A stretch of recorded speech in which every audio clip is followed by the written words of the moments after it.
What's going on, everybody?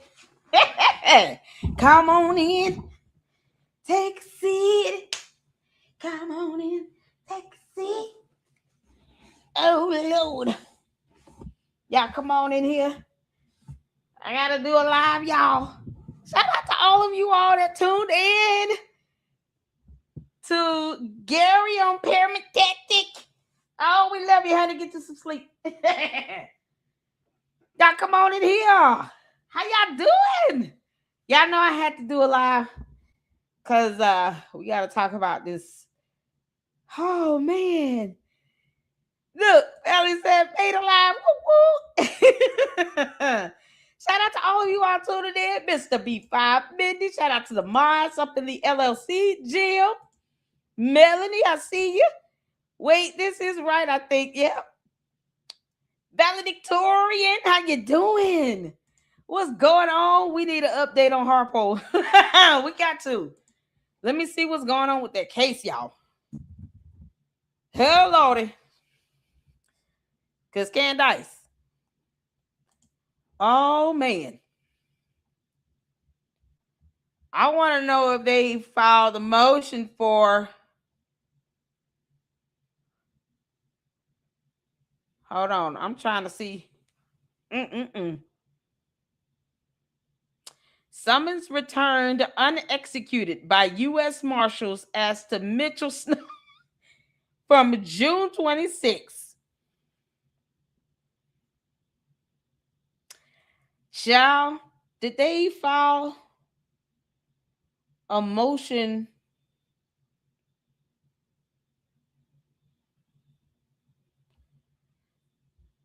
Daniel Horowitz. Wait a minute.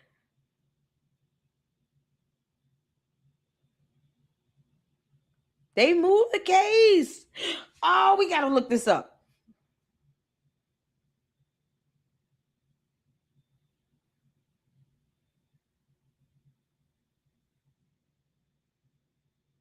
Wow.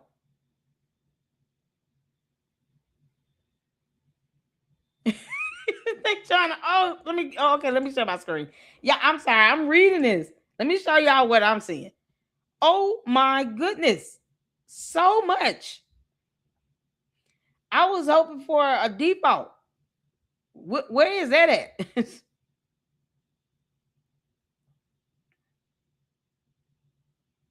Oh yeah, we gotta do an update on this. Y'all come on in here. Come on in here. We're gonna do an update on this, and then we're going to gotta say bye. What happened? Juju? You all right?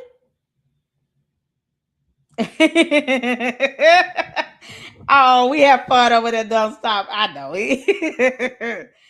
Oh, Gary was so tired, you all, but I have a good time as always. Y'all, listen. You gotta have a good time, and we had great conversation and discussion over there. And I know he said he had been traveling and stuff like that. So, Juju, you all right? Sorry, I haven't been around family emergency. You okay? Then we're praying for you, honey. Yes, frankly, my dear. How you doing, frankly, my dear? I am at it. What you talking about, miss? Oh man. Juju gotta go. Sammy still hurting. Oh, okay. I'm sorry, Juju. Happy belated, honey. Y'all, Juju's birthday was yesterday. We celebrated, played the birthday song. So make sure you guys show Juju some love. So Juju had to leave out. All good. Are you okay? Everything all right, Juju? Anytime you guys want to email me, if something's happening, just let me know. We praying for you, Saint. We're praying for you. We all praying for. I got an email from Rosetta. Shout out to Rosetta. We're always praying for you all here in the LLC. So I just want to make sure you guys are okay. Y'all are good, then we're good to go. All right. Oh man. So we're gonna get to this, y'all. Oh my goodness. I need something.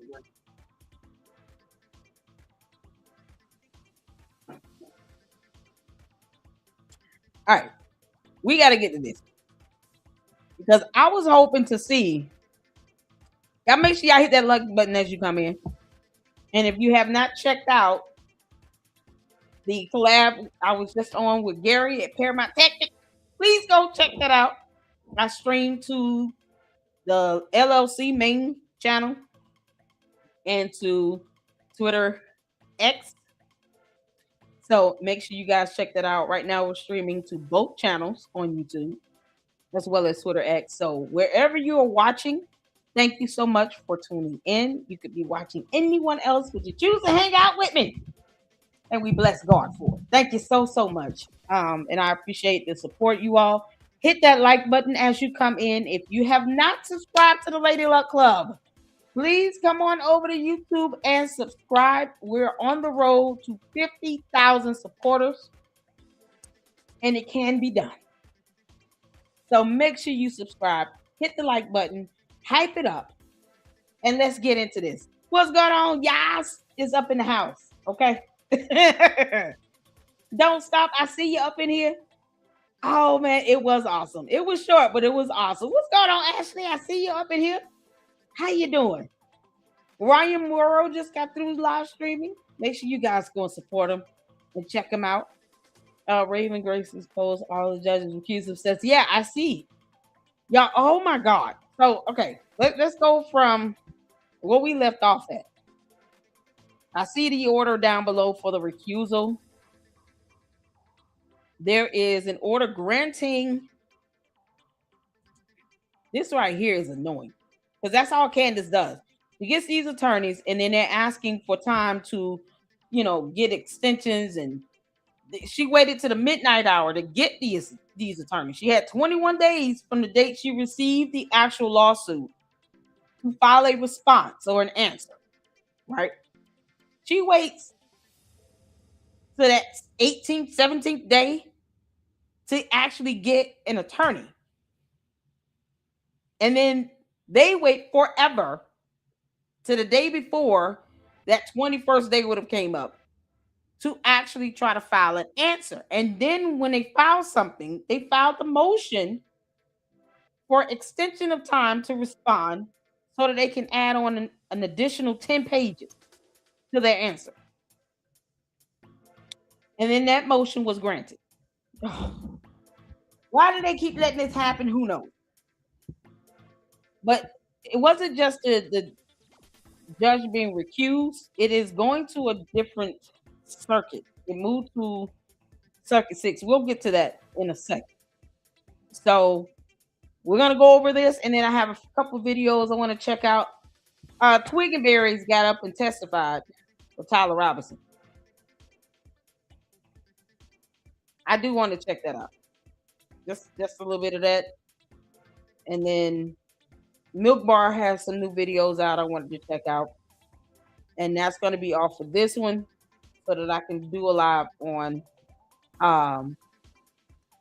Carmelo Anthony. So if that's all good, that's what we're going to run tonight. And tomorrow we'll be back at it. Don't worry. And then, of course, Saturday, Natalie Jean Giesner will be with us 6 p.m. Eastern Standard Time on Saturday. If you guys have not seen the notification, make sure you check that out. Waiting to hear back from Johnny Walker Dredd on the rescheduling of his collab with us here in the LLC. He was on Jay Witt's podcast. I'm so excited and happy. And so hopefully he continues to, get out and he's able to share his information. Great research, great content. He has very informative. He has been keeping his foot on Rashad Ritchie's neck. Talked about Umar Johnson. We broke down his dissertation together. And of course, he has been reporting on the Anthony Carmelo case. So hopefully he will contact and reach back out. Still waiting to hear back from attorney Dennis Sperling, who is a bar licensed attorney that's been covering Carmelo Anthony case. Wanted to get his thoughts on this new motion for the motion for the new trial as a part of the appeal that we do have. It's 193 pages, y'all. Oh my God. So y'all know we gotta summarize it and go through some of it. I don't think I can read 200 pages of that, but we'll go through the bulk of it so that we can get in the facts of, or the background information rather, and see what they're asking the court to do and the premise for the appeal. I think they're trying to go from the angle of ineffective counsel, but that is the reason why we're going to go through the motion and read and see what's happening with that and go from there. All right. So let's get to this here. This is the order where the judge granted Candace's dumb attorneys the opportunity to add 10 more pages on to her partial motion to dismiss, because it's going to be a motion to dismiss in discrete parts. So if you guys can see here, let me I can just make it bigger. Hold on a second. All right. Defendants Candace Owens LLC, and Georgetown Inc. together movements respectfully move this court under Federal Rule Civil Procedure 6B and Local Rule 6.01A for a 30-day enlargement of time to file an answer or other responsive pleading to include any petition under the Tennessee Public Participation Act, and then they have the statute cited.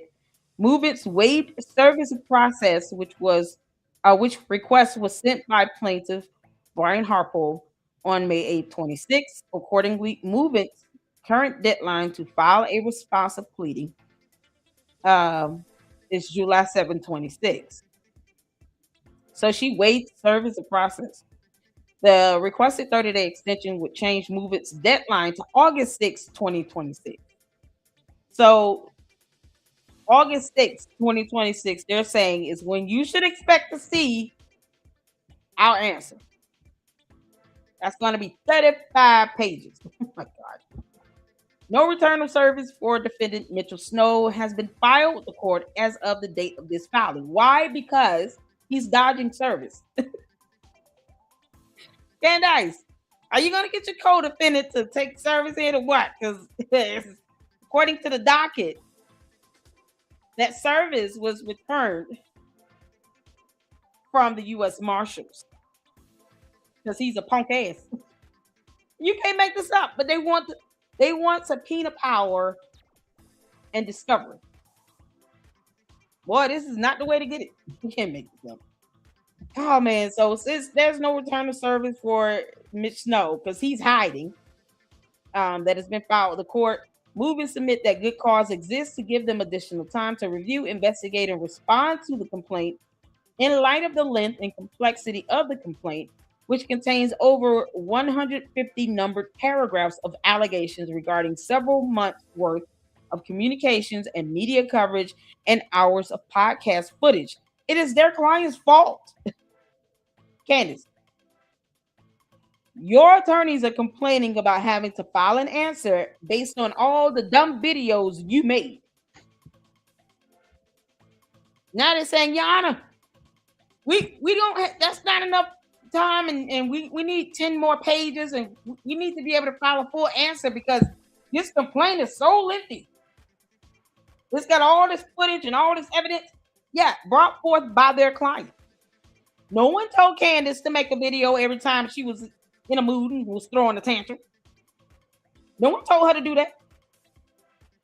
So they're complaining about all of the allegations that were cited based on Candace's videos.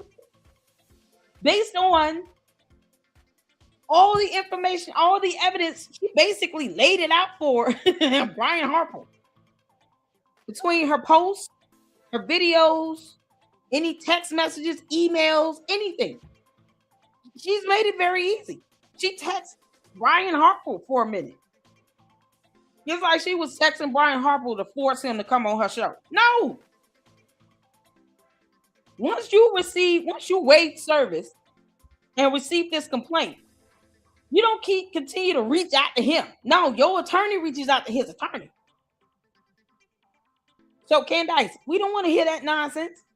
Go to court. Why is your co-defendant not going to court again? Because he wasn't he on a podcast you all? Didn't we watch a video of Mitch Snow on an X Space? Was that X Space or Instagram Live or something like that? Hey, Susie Q, no reply. How y'all doing, honey? What's going on, Ron? How you doing? Correct me if I'm wrong. Then we check to see he was on we saw a video of him. He was on Instagram Live or something. Yep, Juju said yep. That was recent. What we saw, the video we saw from Artie Trolls. Artie Trolls covered an Instagram Live where Mitch Snow was talking about some bug or something. And it was saying how he thought it was like an AI tech type, high tech type bug. And he put it in a Ziploc bag. That live stream he did was recent. That was not an old stream. And none of those people in that live stream said, hey, why are you dodging service? Are you going to accept service so you can answer to this lawsuit? You talking about bugs and all this stuff and how you gonna call Candace saying, did you send me this water bug cockroach? Candace, I just need to know, did you send me this water bug cockroach? Because I'm about to send this right back to you. It's got a camera in it. Oh, it's transforming. It just turned itself into a pew-pew.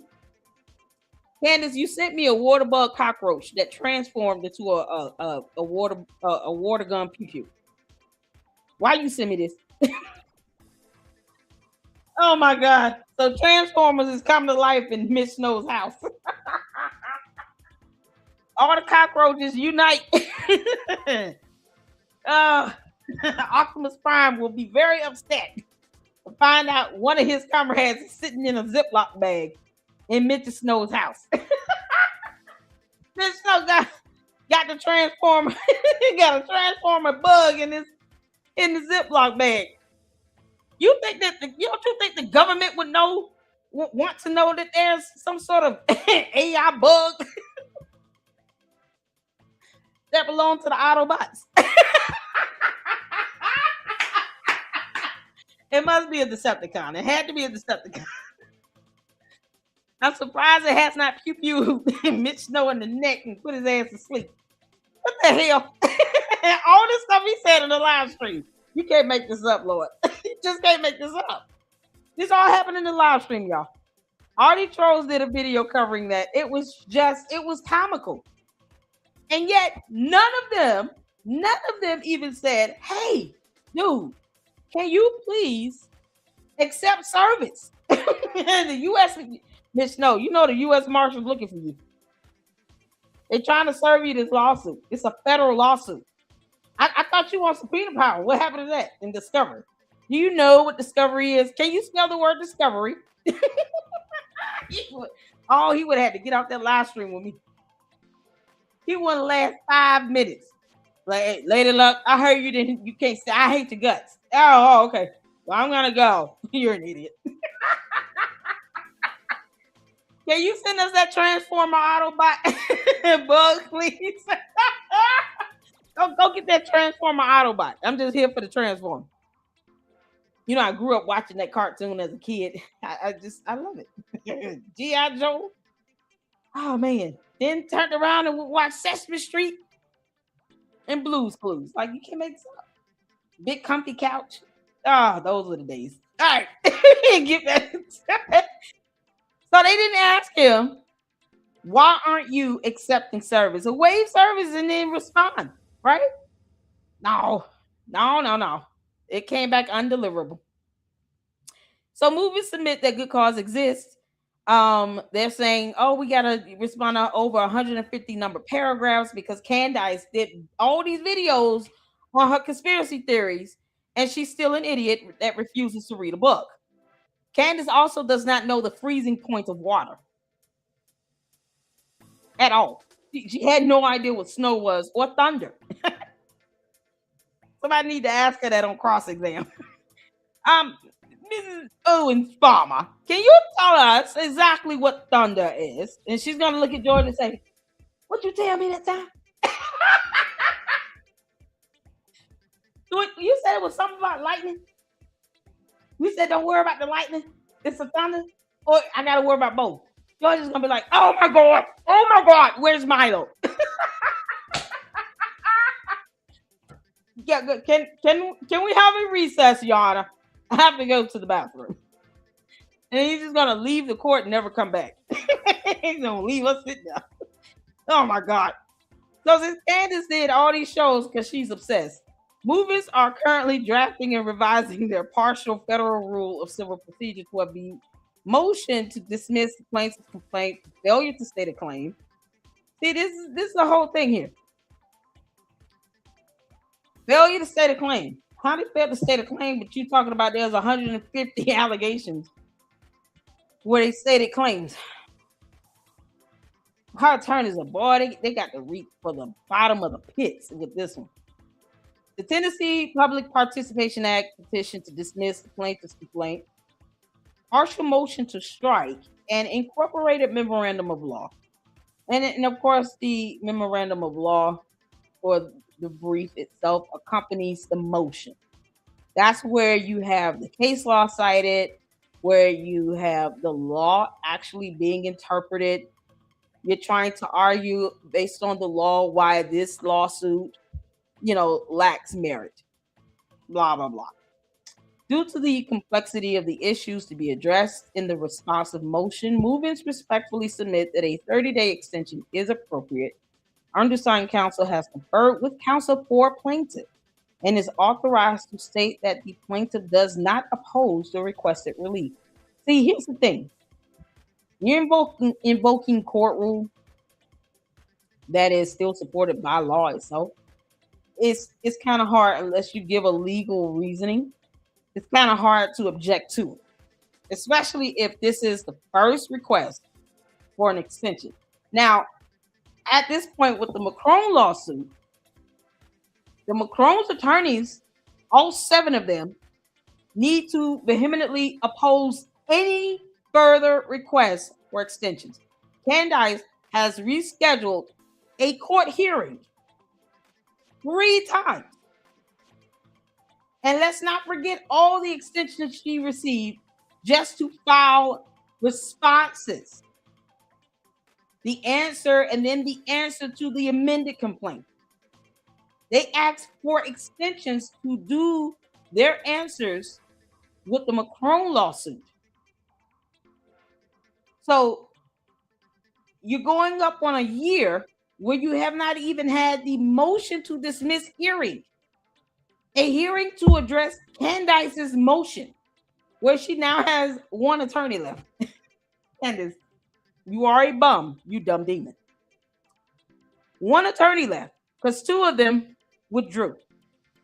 They're probably sick of this delay in stalling. And it's just a stupid tactic. But the McCrone's attorney need to say, this is enough. Why does she keep pushing back the hearing?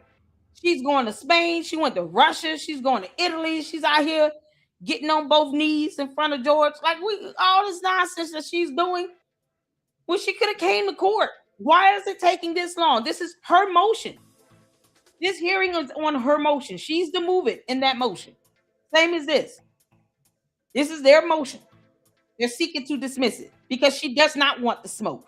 Candace does not want to exchange discovery because she knows that discovery is a 2-way street. And she has no idea what subpoena power is, and I'm not even going to go over that. So, being that it's the first request, and they're saying, oh, it's so long and lengthy, well, it's your client's fault for doing all these dumb videos where she has obsessed over Erica Kirk and Charlie and Erica Kirk's 2 children in TPUSA for 9 months. No one told Candace to do that.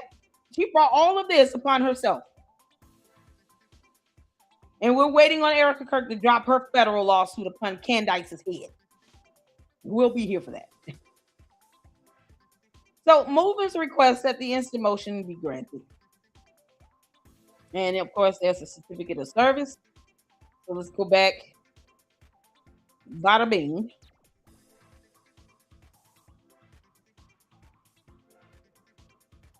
Let's go down. Is there a Pro Hawk VJ in here? Oh, oh man. Pro Hawk VJ. Oh, Brian Harple's legal team just got sacked. So y'all see here, summons returned unexecuted by U.S. Marshals as to Mitchell Snow entered June 26, 26. You got to buy this document. That's why it's not highlighted. So they could not serve him. The U.S. Marshals could not serve Mitchell Snow. But yet and still, this little bum shows up in a live stream with 5-6 other people, and none of them asked him, where are you? And why aren't you accepting service from the U.S. Marshals? You do understand that there's going to be a default judgment entered against you. Because let's be honest about this. Brian Harple probably could care less about Mitch Snow not being there. Default judgment issued and entered against him, whatever. He wants Candace. And we all want her to be deposed. We all want Candace under oath. Oh, Candace. You dumb alien. We all want you to be placed under oath. Yes, we do. We want you to be put under oath, deposed, and I want you to get on that stand and lie like hell. You can find out what perjury is like and the penalty for such the hard way. Because you don't know how to tell the truth. Now we want you to test. I want you to get up there and testify and talk long for many, many hours. You know, because your little punk behind can do it on your show where it's pre-recorded and pre-scripted. So I want you to do the same thing, Candace, in court. Go to court. Tell your attorney, I'm taking the stand no matter what. And get deposed. And then I want you to repeat everything you said for 9 months. All of it. Including the dumb lies. Yes, I do. Because you have no idea what you're up against. And yet she wants Tyler Robinson's attorneys to contact her. Oh, okay. Candace, they know you lie like hell. You really think they would sit here and let you come in and actually mess it up for that? We don't care. We all want him to be found guilty. There's enough evidence for that to happen. And if he gets put to death, that is the penalty for what he's done. But you really think Tyler Robinson's attorney is going to reach out to a pathological liar named Candace Owens? Candace, you lie like hell. They don't have time for you going in talking about I believe, I feel, I think. They're going to be like, objection, objection, objection. Speculation. We don't care about that hearsay. We don't care. They're going to object on so many things, it's not even going to be funny. All you're going to do is go in there and waste time. And then for you to think you're going to do that and be so smug about it in front of Erica Kirk's face, now we're going to cuss you out for days to come. This heifer is out of her mind. This dumb alien has lost whatever brain she thought she had. Can't make this stop. Candace, that is a no. Tyler Robinson's attorneys did not go to law school, take on that case to put a pathological liar on the stand, and then think somehow the jury won't come back and find him. They might find him extra guilty. Guilty of murder and guilty for allowing that dumb idiot to get on the stand. He getting 2 death penalties. Just because y'all let Candace come in here and spit all that nonsense out. Didn't nobody want to hear that? We can watch your show. We want to hear you here and lie. Candace, all that stuff you've been saying for 9 months, all you're going to do is repeat it in court. And all of that will be objected to. You going to go ahead and ball. She go, oh, man. Candace, just because. Yeah, go ahead. So you can botch it. Just make this up. She thinks she's going to help. Candace, you can't even pronounce the word accolades correctly. Or beret or euro. You butcher words that have no more than 3 syllables. And you actually want that bad, horrible English grammar put on a court record? That you're going to give Tyler Robinson an appeal just because that record is going to be obliterated. They're going to be trying to figure out, what was she saying in this? Was she saying a pregnant? She means pregnant. She's pregnant? She said a pregnant. Lord, I thought it was Prego. Like Prego, like the sauce.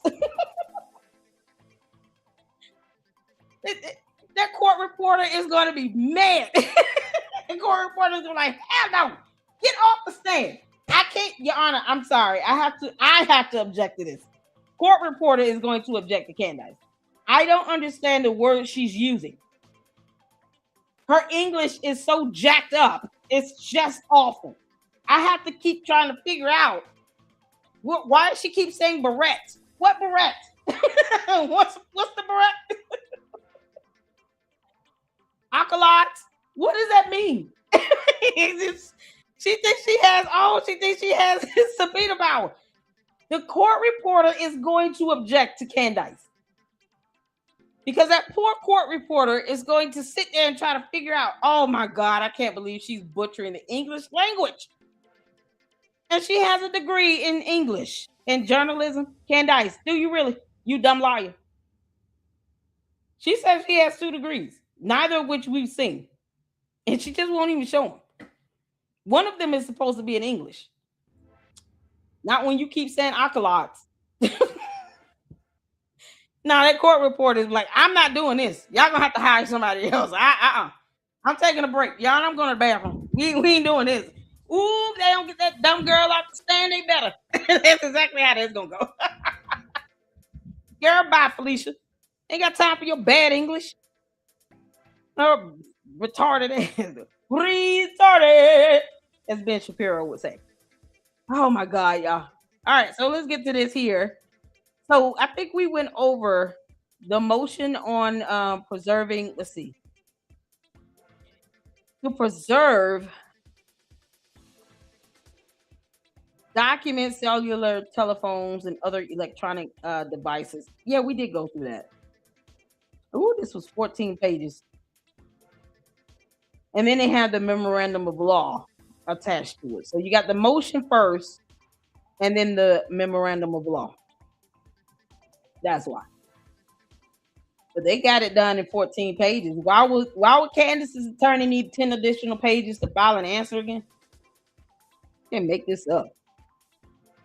So they're basically asking the court to ensure that Candace and Mitch Snow preserve all their evidence in accordance with court rule, as well as the law.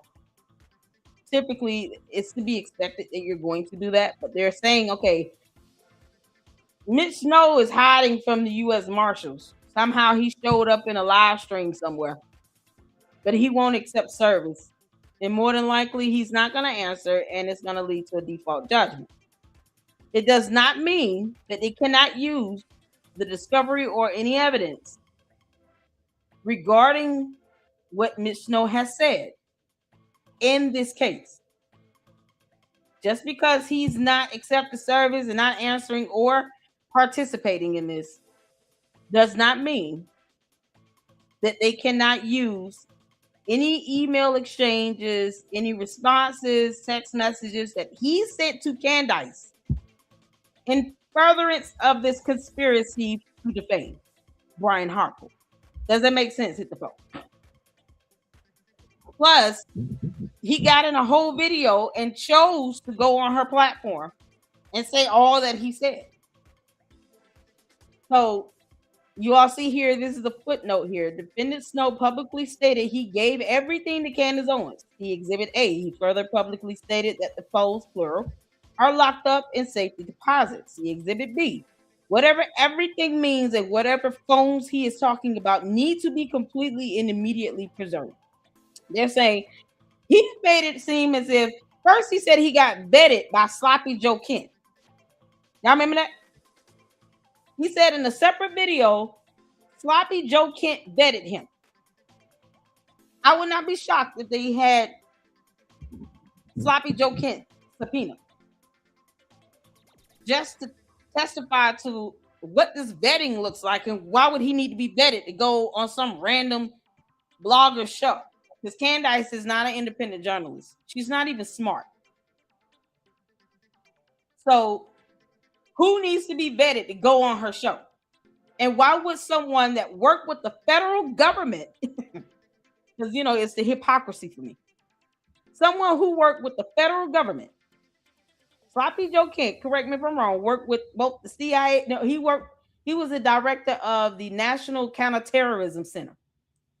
Someone holding that type of position that required a security clearance had to vet Mitch Snow to go on Candace's show. Why? Why would he care who goes on some random podcaster show? She's a blogger. She's a gossip blogger. Hey, Colleen. Hey, Nikki for Freedom. I see y'all up in here. What's going on, Ashley? Thank you so much, Susie Q. So, think about this. He stated Sloppy Joe Kent vetted him just so he can go on Candace's show. The National Counterterrorism Center's director has no business vetting any regular civilian.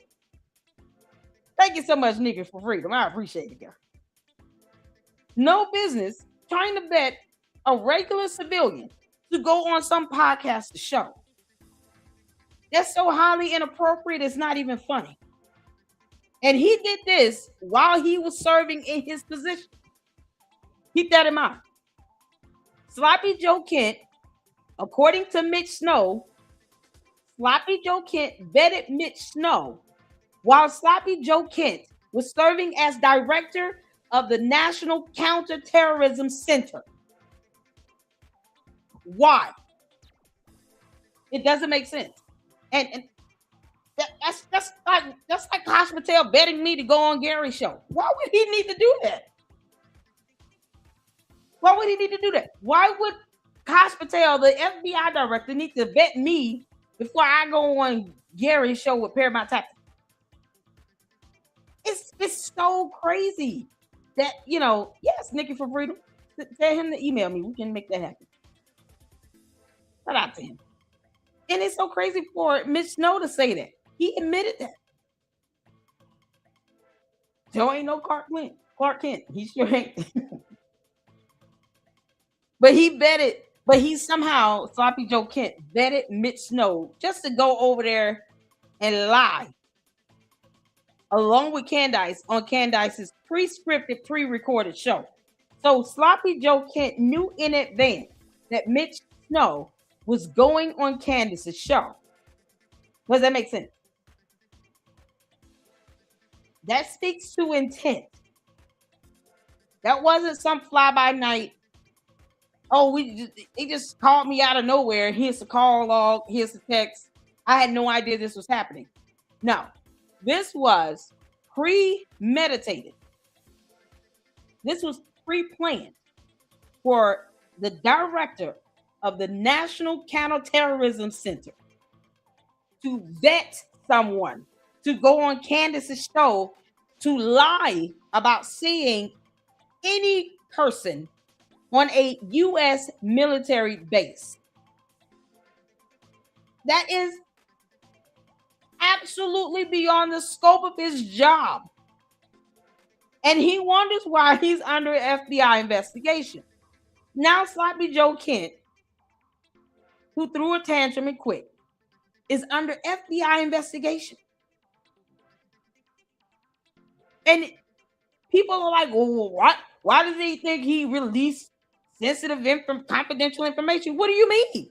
Why would he vet anyone to go on Candace's show? And this is according to Mitch Snow. So either Mitch Snow is lying on Sloppy Joe Kent, Well, Sloppy Joe Kent is going to have to say that he lied about betting somebody. Because what good would it do for Mitch Snow to even say that? Unless Mitch Snow is really that retarded.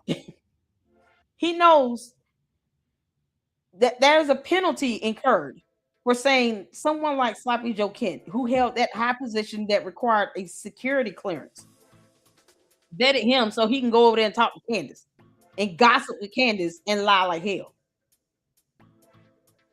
And Mitch Snow has not denied that. I haven't seen it. Has anyone seen a denial from Mitch Snow? From Sloppy Joe Kent?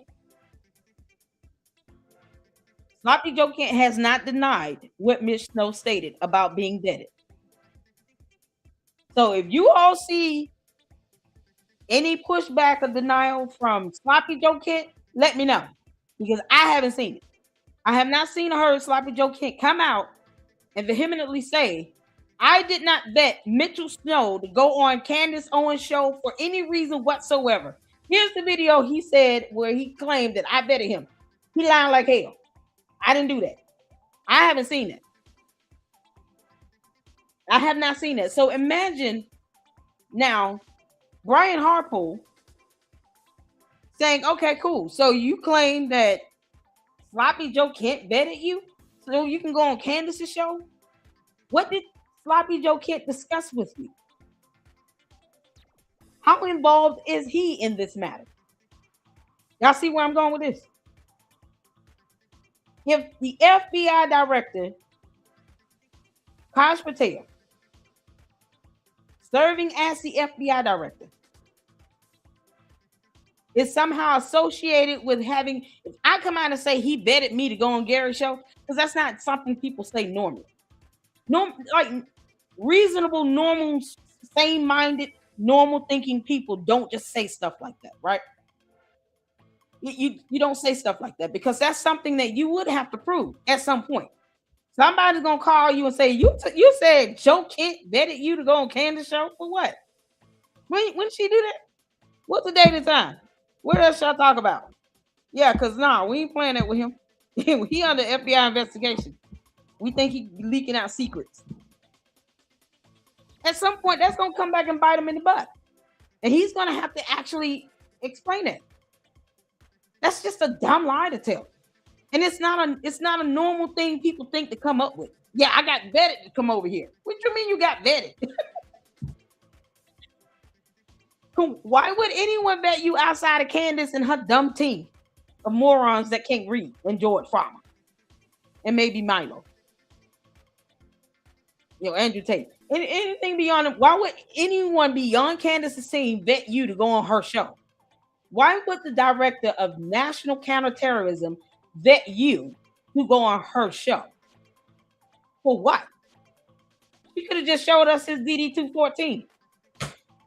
If you want to prove he was in the military, she could have showed us some surveillance camera footage to prove that he was there and shown us any video or photo to prove that he saw Brian Harpool or Erica Kirk on a military base. They couldn't even give us the full incident report of him being kicked off. They should have whooped his ass of him being kicked off the military base. And yet he said Sloppy Joe Kent vetted him. Now that speaks volumes about the credibility of Sloppy Joe Kent. He has none. Because somehow you deemed this person worthy enough to go on Candace's show like anybody gives a damn about how she feels either. But Candace does not represent the Center for National Counterterrorism. So why is the damn director putting his nose over here on a podcast show, vetting anybody that goes on her show? Why are you doing that? That would be the same thing people would ask if I were to say Kash Patel vetted me before I went on Gary's show. They'd be like, why? Why are you being vetted by the FBI to go over there on Paramount Top? Like, y'all see how crazy that is? But Mitch Snow said that. So now, Brian Harpool's attorneys, and I'm sure they're listening, I could subpoena his ass. Because now, Joe Kent, Sloppy Joe Kent, guess what? He's a regular civilian. Oh, Sloppy Joe Kent, you dumb. He's a regular civilian. His security clearance does not cover him. And you can imagine the field day the FBI are going to have interrogating Sloppy Joe Kent to say, now you're over here vetting people. You have random people saying you vetted them. Is that part of your job to vet someone to go on Candace show? What did you discuss with him? What exactly did you tell him? What did you two talk about? How was this vetting done? Did you utilize government resources to vet this idiot? And if you vetted him, you can tell he was lying. So you vetted him, meaning you put yourself in a hot seat for this idiot. Put your credibility on the line. And he still went on her show and lied about seeing two people at some high-profile meeting on a military base, on a United States Army base, where he said intelligence officers were at this meeting. And you vetted that person, according to Mitch Snow, and you have not debunked it. You have not disputed that. You haven't came out and said, I did not, at any given time, vet Mitchell Snow to do a thing. I don't know who that clown is, and I've only seen him on Candace's show. He can kick rocks and leave my name out his mouth. Why you won't say that, Sloppy Joe Kent? So imagine Brian Harpo issuing a subpoena for him to come in and testify to this so-called vetting, knowing that he was going to go on Candace's show. Follow me now. And lie about seeing Brian Harpo on a U.S. Army base. Because you knew that's exactly what they were going to discuss. Because as Mitchell Snow said, Candace trusts Sloppy Joe Kent. She trusts him. Child. Oh, to be a fly on the wall over there, Fort Huachuca, yas! Yas! Oh, hit the four of y'all wanted to be a fly on the wall over there at Fort Huachuca. I would just love to see how they kick Mitch Snow off of their military base. Get your ass out of here. What you doing? Get out that gate. Y'all see this idiot? Can we get code 9? Get your behind out that gate. What's in that bag? Hey, put the bag down, man. Put the bag down, sir. Sir, put the bag down. Drop it. No. I had to talk to him like he's 2 years old. That's a no. No. What's your name? How did you get here? Where your car at? Now we finna tow that. We towing your vehicle. Keep on. He running from us, y'all. Look at this. Look at this sloppy Mitch Snow running. Oh, I'm having a good time with this one today. Yes, I am. Y'all hit that like button. We ain't playing. Child, imagine that. Sir. There's no point in running. We're going to tase you, okay? We're going to tase you. Then don't make us have to pepper spray. We will pepper spray you. It's going to burn. Y'all get 3 of them troops out there at the barracks. They having child time. Y'all tell them to come out here. We need their help. Yeah, tackle this clown. Look at him trying to climb the fence. His pants falling down on his lumberjack butt.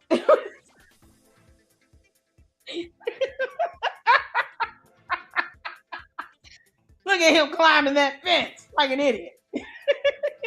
All right, you're not gonna get far. We're gonna beat your ass when we catch up with you. We're making us have to chase you. y'all listen. I watched enough police body cam videos. Do not have the police have to chase you. That is the worst thing ever.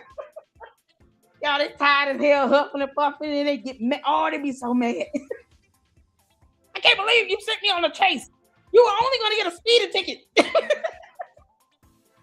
Lord have mercy. All right, let's get on. So, as you all can see, this is the memorandum of law for those who like to read. Go ahead and read it. They asking for immediate preservation. They want everything to be, at the very least, provided to them so that they can have that as a part of discovery. Discovery is basically evidence you exchange with the opposing party that is relevant to the case. Y'all see even here? Just the language they're using. Preserve all relevant devices.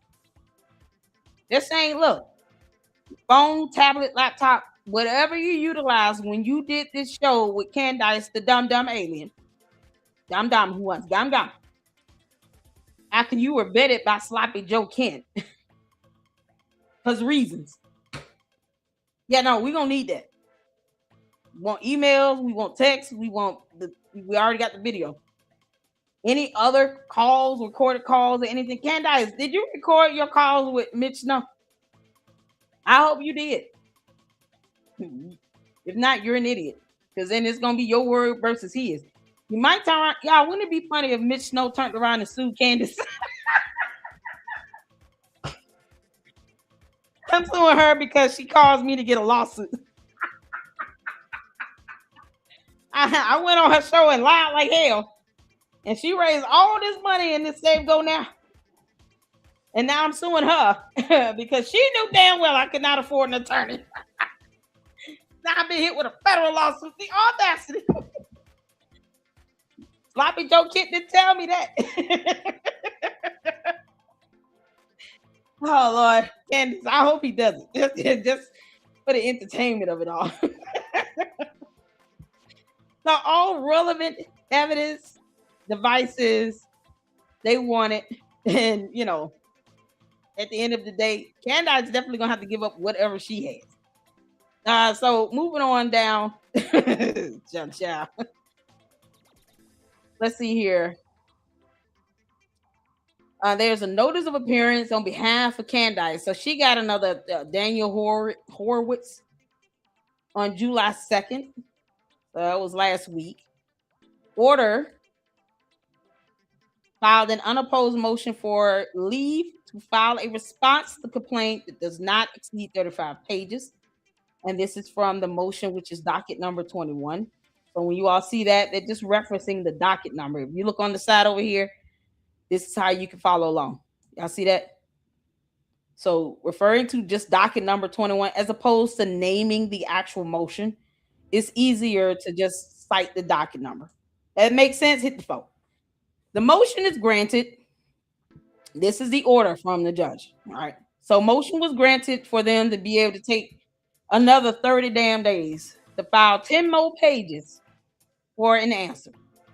For them to say, please dismiss this because she's going to lose millions of dollars.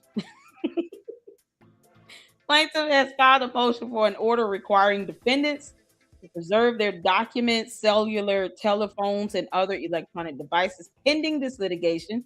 And of course, they reference docket number 24. That motion at docket number 24 is denied. Signed by the magistrate judge Luke A. Evans on July 6th, 3 days ago. What was that denied for? I don't know. I would have to buy the main document, order on motion for leave, and order on motion for miscellaneous relief. I would have to buy. I have pace of you all. I would have to purchase it. I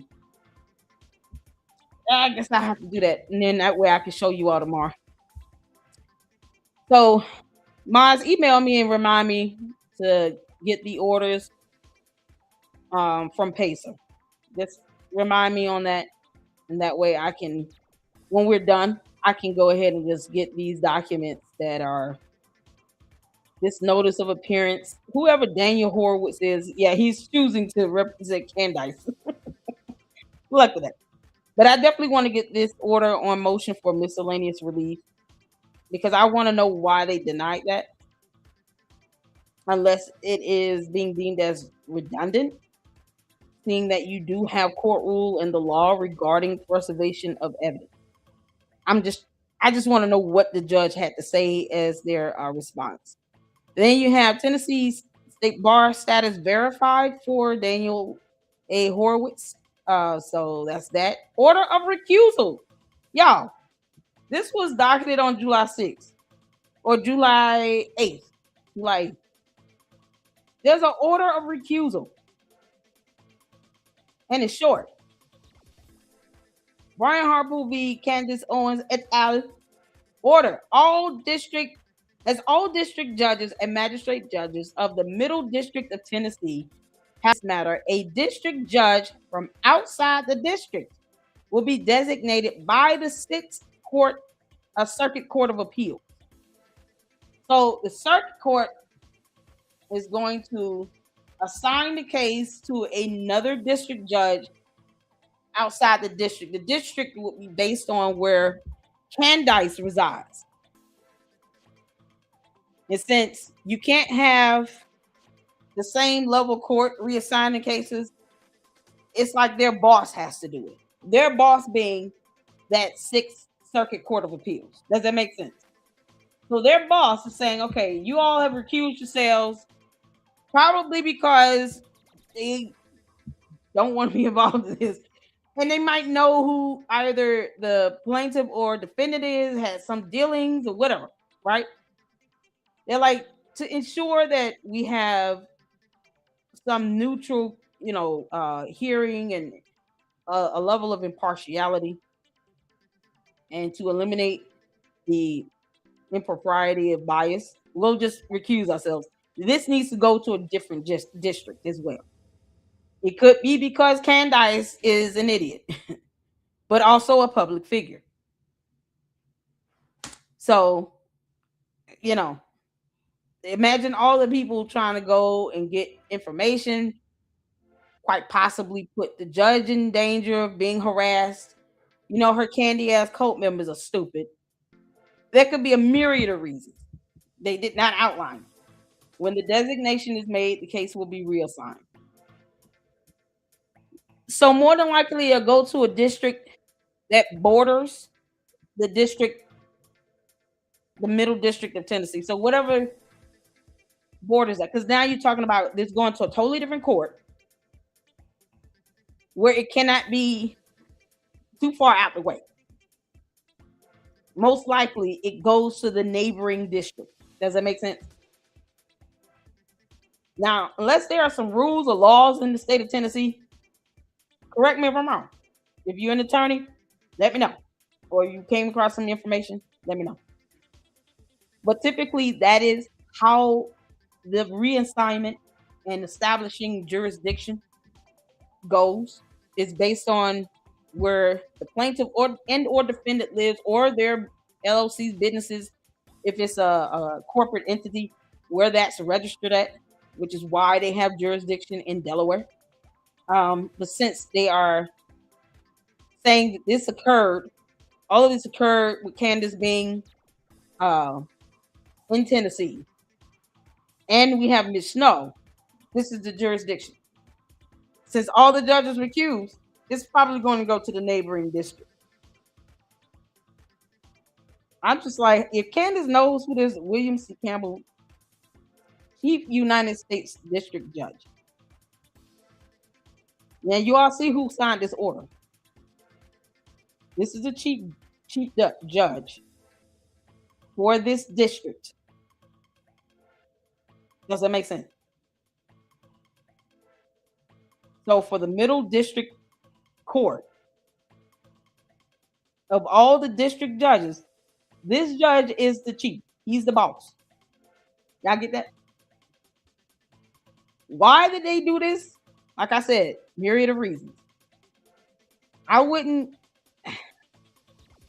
this is not a bad thing. I'm just going to say that. It's not a bad thing. It'll be reassigned to a different judge in a different district. And that way you can hope to have a very neutral, impartial jury, because there is a jury demand here. Have a neutral, impartial judge, preferably that does not have any dealings with either party, especially Candace, because this is in Tennessee, or George's dumbass or whatever. Maybe there's because George's DUI. Who knows? It can be a myriad of reasons. I would have to see it, and then we'll have to kind of outline why. And there's nothing here. It's just this is it. Just this one sheet. Sometimes when you want the court to expand on things, they don't. There's reasons. So this came out of nowhere. I don't even see a motion for that. I don't even see a motion for a recusal. It didn't even cite a, a docket number in this.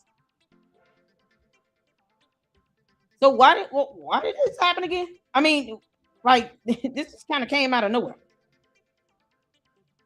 Has anyone read anything that gives further details on this? All the judges said no. No, me not wanna. All judges recuse themselves. I'm just typing this up right quick. Brian Harper lawsuit. This is so crazy.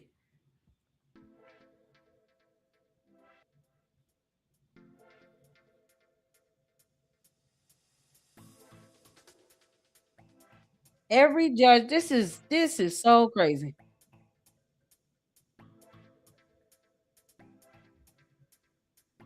I'm trying to see who has covered this. Anyone know who the patriotic housewife is? She did a YouTube video on it.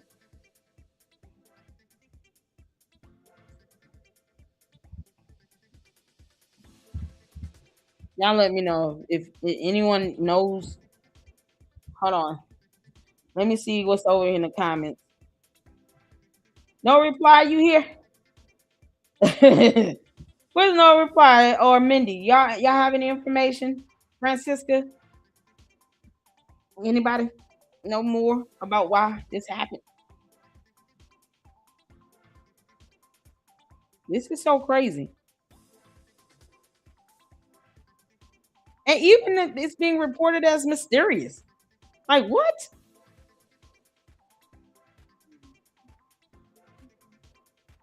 That her statements damaged his reputation, blah blah blah.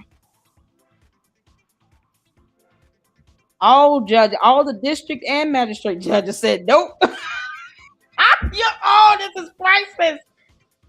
Oh, this is priceless. Anyone know who patriotic housewife is? Like I'm not in the mood to listen to a Candace. I don't know who she is, but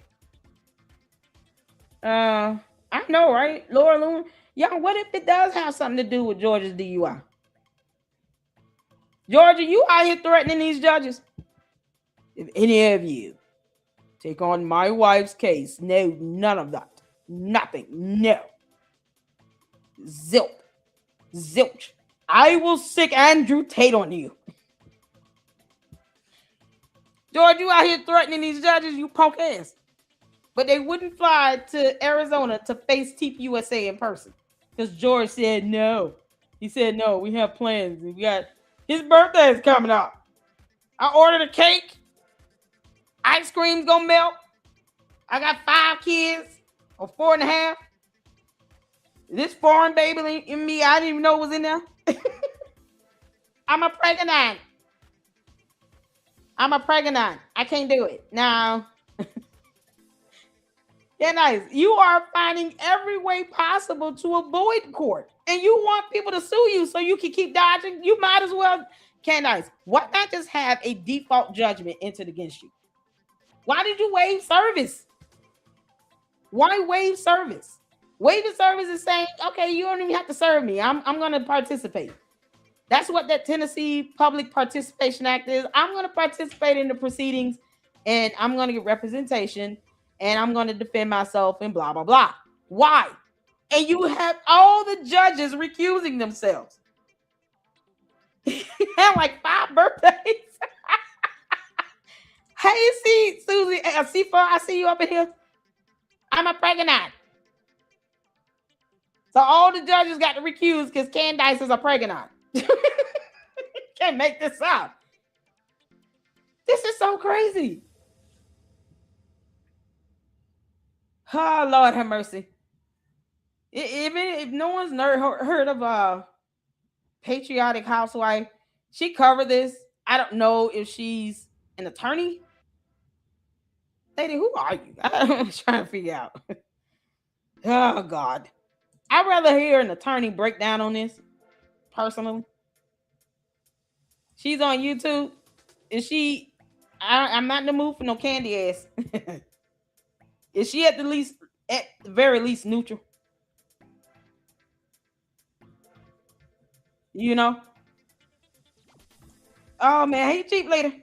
What's going on? Did Cole lost her last lawyer? No, not yet. All the judges in the Brian Harpool case, all the district and magistrate judges for the middle district of Tennessee have recused themselves. So the case is being reassigned to a different district judge in a different district. More than likely one that's just neighboring the original district. Otherwise, it's like, okay, why not put it in a whole new state? I mean, this is so ridiculous. I just want to hear what she has to say about this, because I'm trying to understand this. If I hear something weird, I'm clicking off. I ain't lying.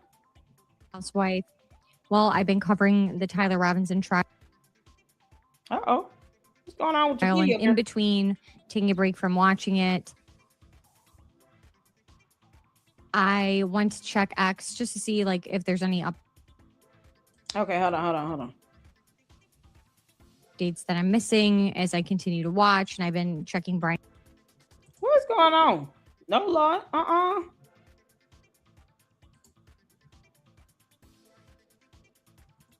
on, y'all. I don't know what happened. I don't blame you. It's been a very boring until Lance Twiggs, video testimony and a few other things. And very just dry in general. But anyways, I decided to check X and I came across the best news and the craziest news. And I wonder what Turning Point's going to have to say about this. Best news? Oh, okay. Yeah, no. How is the best news? You know what? The thing is, if nothing else, it will hopefully ensure that there is a fair trial. It's still a jury trial. There's a jury demand. So the judge will be irrelevant. That's why I just want to know why they all recuse themselves. Like maybe George Farmer is threatening everybody out there. Candace is pregnant. She's having my baby. All of you have to recuse yourselves, or I'll have her break water in your courtroom. She's going to leave her yeast infection stains on your bench. All of them recused, like out of nowhere. So at the very least, on the flip side, you can only just hope that this increases the chance of Brian Harpool having a fair trial, with a well-versed, smart, neutral judge, and get a fantastic jury, because it's a jury demand that will give some sort of ruling based on the finding of fact, law, and evidence, and nothing more. So if this turns out to be the best thing ever, and he still wins, then what? Candace is gonna be mad. Oh God. All right, y'all. Because what I don't have time for is the nonsense. So Milk Bar TV put out a series of new videos. Twig and Berries said something about Tyler Robinson. And I want to The conspiracy theory is that Tyler Robinson. Hold on, y'all. Let me slow this down. I appreciate you all tuning in. Hit that like button if you have not. If you have not subscribed to the Lady Luck Club, make sure you are subscribed. Also to my second channel, Lady Luck Club with Sweet Tea. And of course, I am streaming now to X because I bought that BS subscription. Y'all, it's like $20 a month for only 2 months. Lord knows what it's more than YouTube. My YouTube subscription I don't even think it's more than 15. X is at a discount of $20 a month. Elon Musk is greedy as hell. His rich ass. He can't make this up. All right, y'all. I just want to make sure you guys can see. If you can see in here, hit the 4 for me. Let's get to it. The conspiracy theory is that Tyler Robinson, who did not attend UVU, had never been on UVU campus, packed up his car that day jumped onto a rooftop, figured out how to like jump around like Spider-Man, and just knew exactly where Charlie Kirk would be seated. No, it's the lone shooter who had never been on campus, who climbed the roofs like Spider-Man. The piss poor narrative that you came up with that had kids who had never been to campuses scaling the rooftops like Spider-Man. Tyler Robinson scaling the rooftops like Spider-Man. Never been to the campus, but he somehow knew how to scale the buildings, running around like Spider-Man. This is an image. Who told her that he's never been on the campus? Candace, is that what he told you? I'm just asking questions. Was it before or after you paid him, Candace? How much did you pay him again? I don't understand why Candace is having a hard time giving me my $7,000. Where's my check? Got school clothes to buy.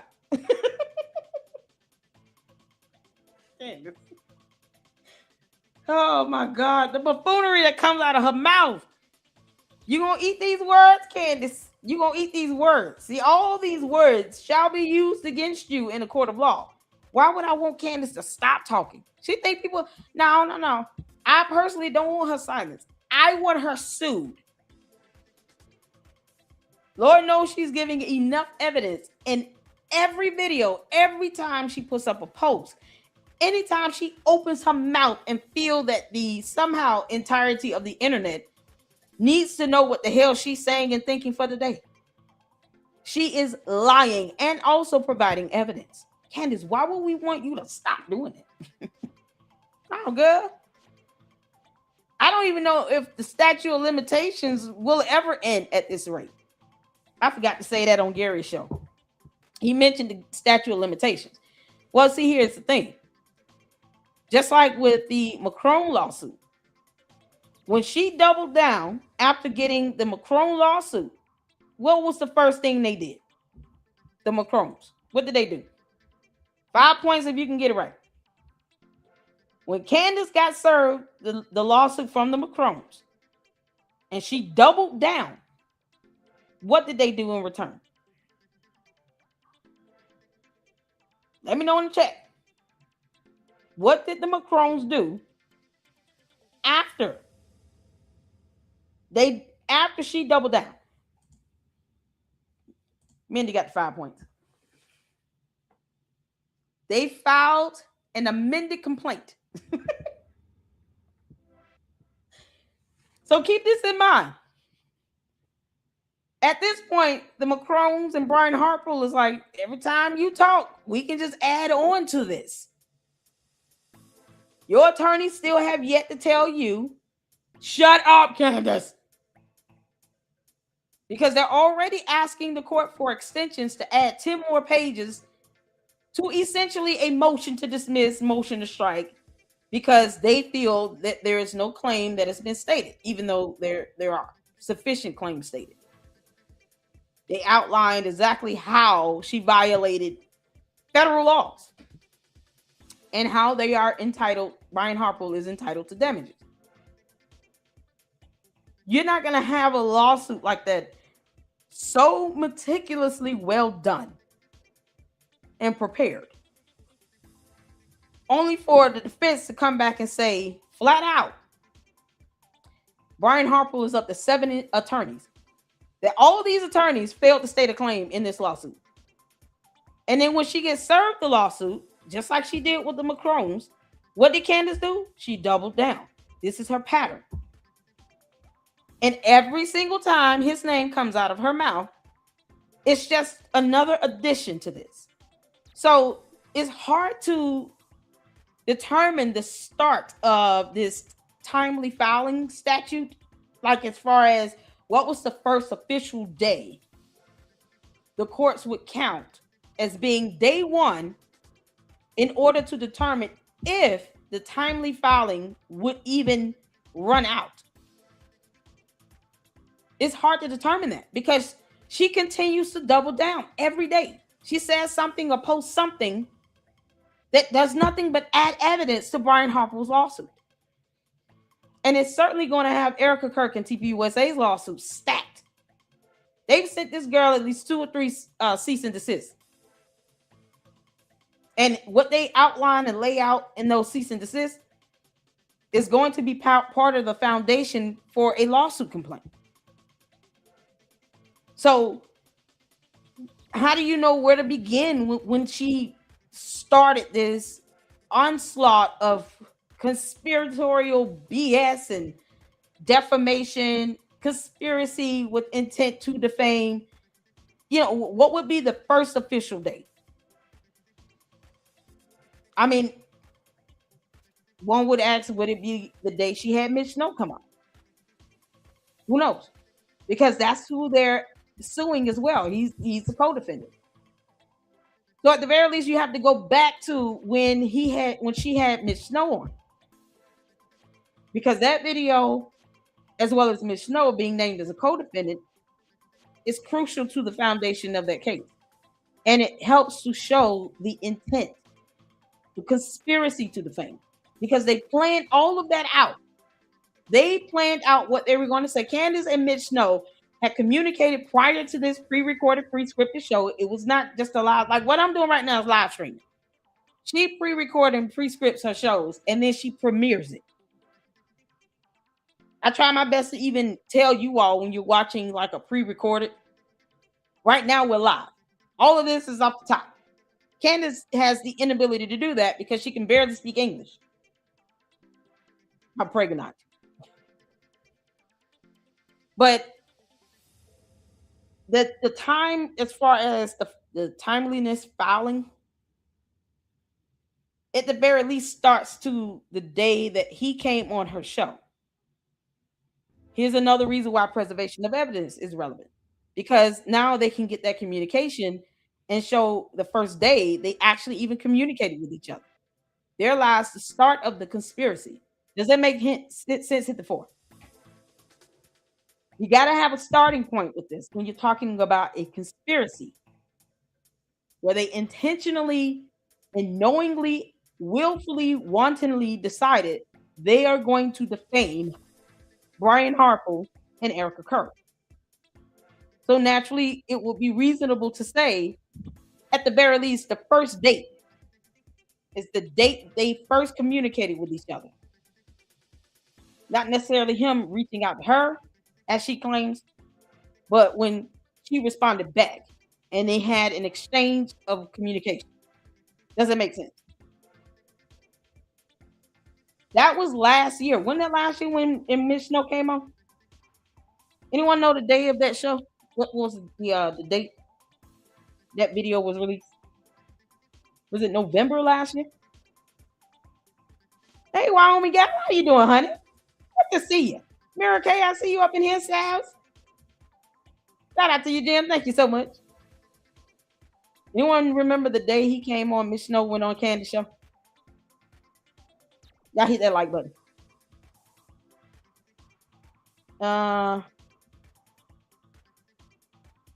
At least tell me the month. I don't want to stop the video. One of y'all please confirm the month that Mitch Snow went over to Candace, because that would be the start of this, you know, as far as the clock running out. But this is why I say Erica Kirk needs to go ahead and file, because she can always do an amended complaint. Because Candace will not stop obsessing over this woman. If anything, once Erica Kirk files her federal lawsuit against Candace, you can rest assured Candace will double down. And then they can do an amended complaint and add on new allegations from there.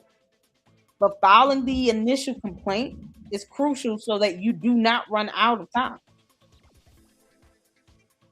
Because if you're going to argue conspiracy and name Mitch Snow as a co-defendant, then you have to go back to the date he was on Candace's show. Does that make sense? You need to be sued into oblivion. I'm with you. Jacqueline, thank you so much. December. Well, let's just say it was December. That's, you know, a whole year would be December of this year. December last year, January of this year, you know, theoretically, it's only been, what, a good 6-7 months. If they have 12 months to file, she will still have until November, December, the earliest. So everything that Candace is doing and saying between the first day Mitch Snow was on her show until, let's say, December 1st of this year, all of that can be included in the lawsuit. Because you're at least going back to the first time they had interaction. So I cannot wait. Rock says 18th and 19th. Yeah. So they theoretically, Erica Kirk and TPUSA, whomever else are going to sue her, as far as this timely filing limit, would have at least 12 months. So they have up until December of 2026. Now, has she said derogatory things before that? Hell yeah. But if you just want to give a reasonable start date, it would definitely be the day Mitch Snow went on Candace's show. And if that's mid-December, then she has time. I just hope that she follows through on it, because otherwise, this is putting a huge target on Erica Kirk's back. This girl is getting death threats. You have a whole report being put out about the danger of Candace and her stupid rhetoric. And I've been saying for 7 months, Erica Kirk needs to get a protection order, a restraining order against Candace, or even an injunction for harassment, at the very least. That way, when she does sue, she can say, look, Your Honor, I had to go to court and seek a protection order because this dumbass girl put a target on my back. I received more death threats.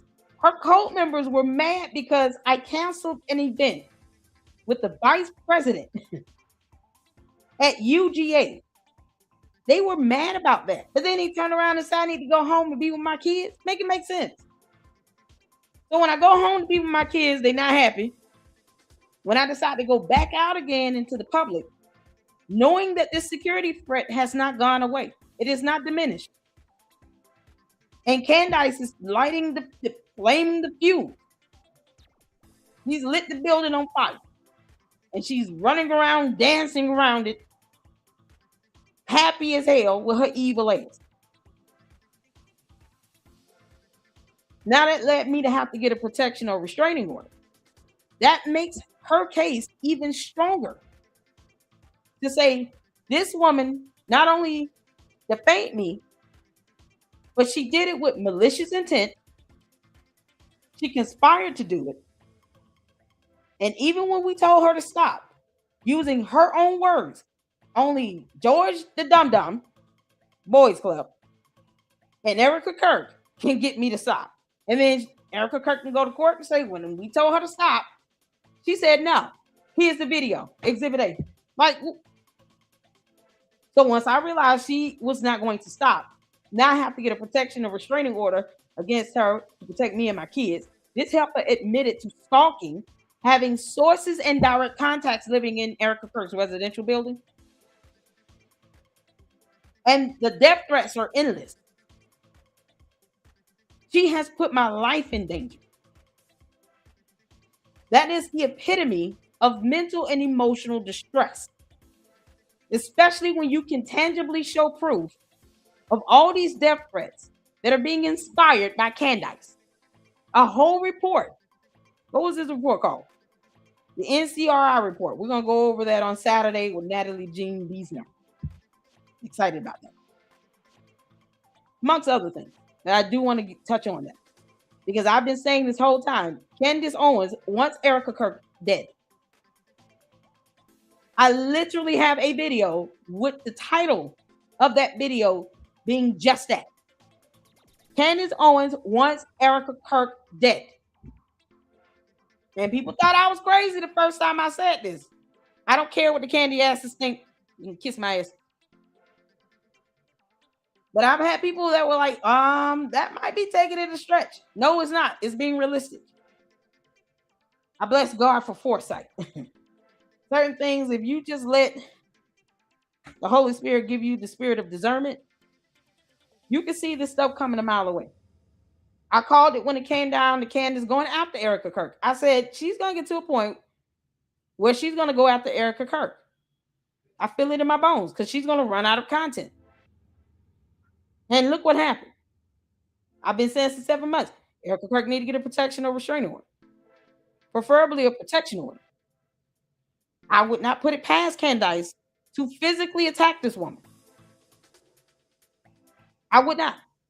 And then she turns around, Candace turns around and admits to stalking Erica Kirk. And that's a class 3, class 5 felony in the state of Arizona. Now imagine her having that protection restraining order and dropping a federal lawsuit on Candace.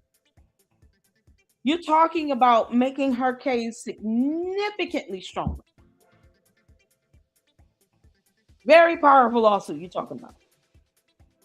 And all the evidence to show this help will put my life in danger. And when you go back out to the public, Erica Kirk has now have to encounter a shooter at the White House Correspondents' Dinner. Well, what did the candy asses do? They laughed at it. They mocked her for being in fear of her life with an active open shooter at the hotel. Bless God that no one was shot and no one lost their life. And yet they dragged Erica Kirk because she just wanted to go home. You got to be realistic here. Logic cannot be devoid in the court of law. Anybody will say that. You had to cancel an event with the vice president because of safety and security concerns. These idiots get mad. Candy ass is getting mad about it because, you know, what if Candace was planning to do something to her? What if that were the case? What if Candace, this whole time, because I've been asking how much she paid Tyler Robinson, has been targeting both Charlie and Erica Kirk?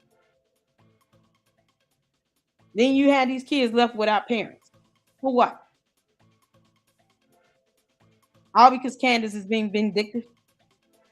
She's a scorned woman. She couldn't get what she wanted out of Charlie Kirk. And he couldn't stand her ass right back.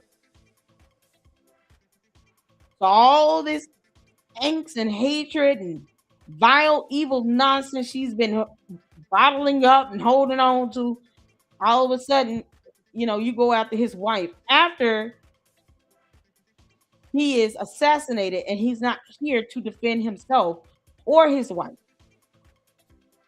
Candace didn't say anything about Erica Kirk before Charlie Kirk died because she's a coward who can't speak English. A coward. Even Erica Kirk can definitely utilize that 4.5 hour conversation to her advantage. Now, we went out there. We wanted to make sure we covered our bases with being able to prove malice intent. She's a public figure. We wanted to make sure we dotted our I's and crossed the T's.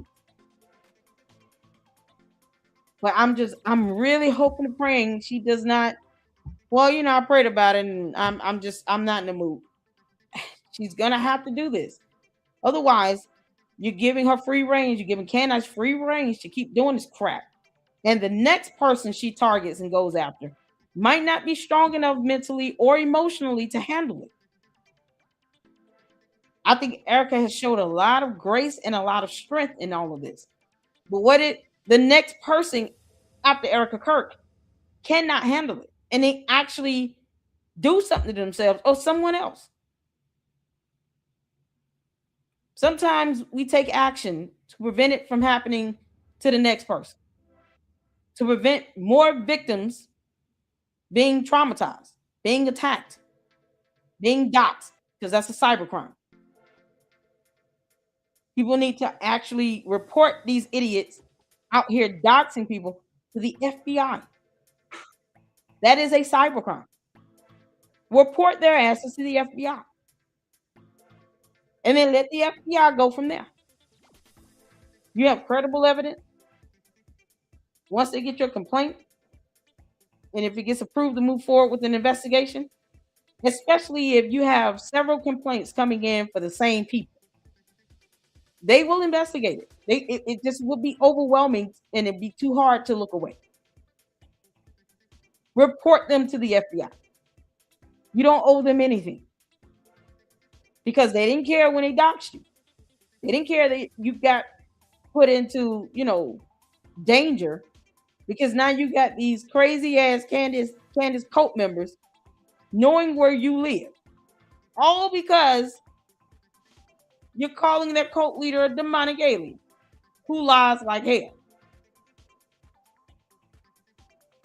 How does that change the situation of what happened to Charlie Kirk? He was assassinated because Tyler Robinson didn't like what he was saying. So what? And yet the candy asses follow in the footsteps of Tyler Robinson. Yeah, we're going to come after you because you don't agree with our cult leader. We don't have to be in your dumbass cult. First of all, we read here in the Lady Luck Club. Candace is not. Secondly, we have the right to have our own opinion. We have freedom of speech and expression. Independent journalists like myself have freedom of the press.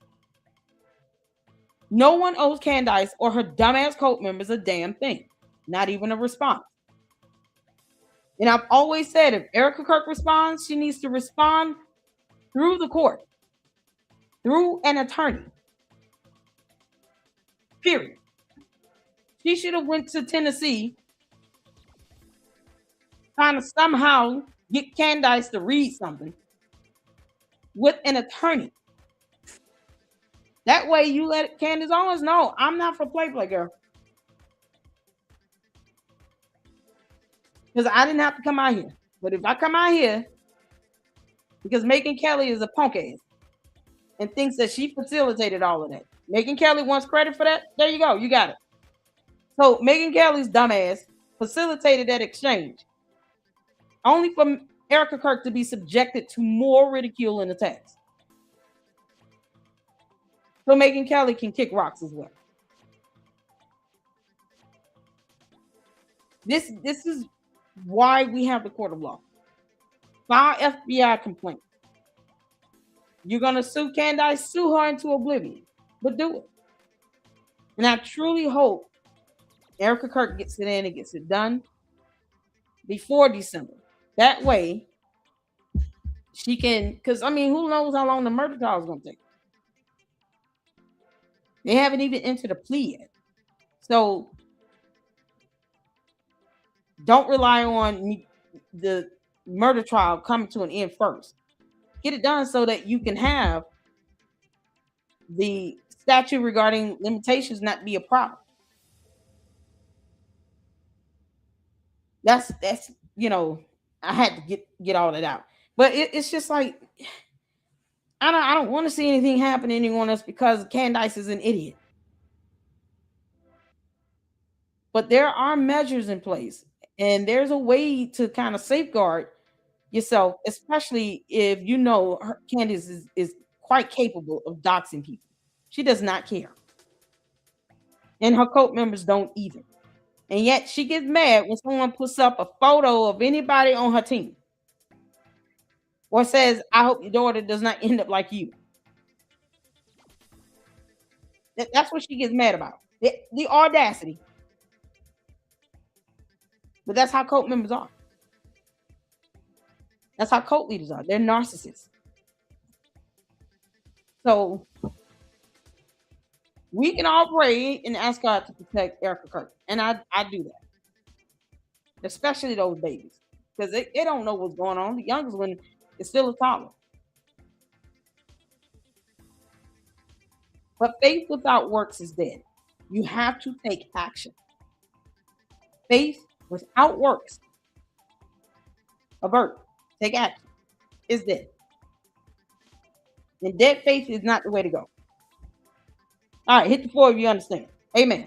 I wanted to just kind of get that out a little bit because I do want the best for Erica Kirk. I want her to be safe and protected. I want her to get justice. But don't try to appease Candace. Don't give her the benefit of the doubt. Or her cult members. You don't owe them anything.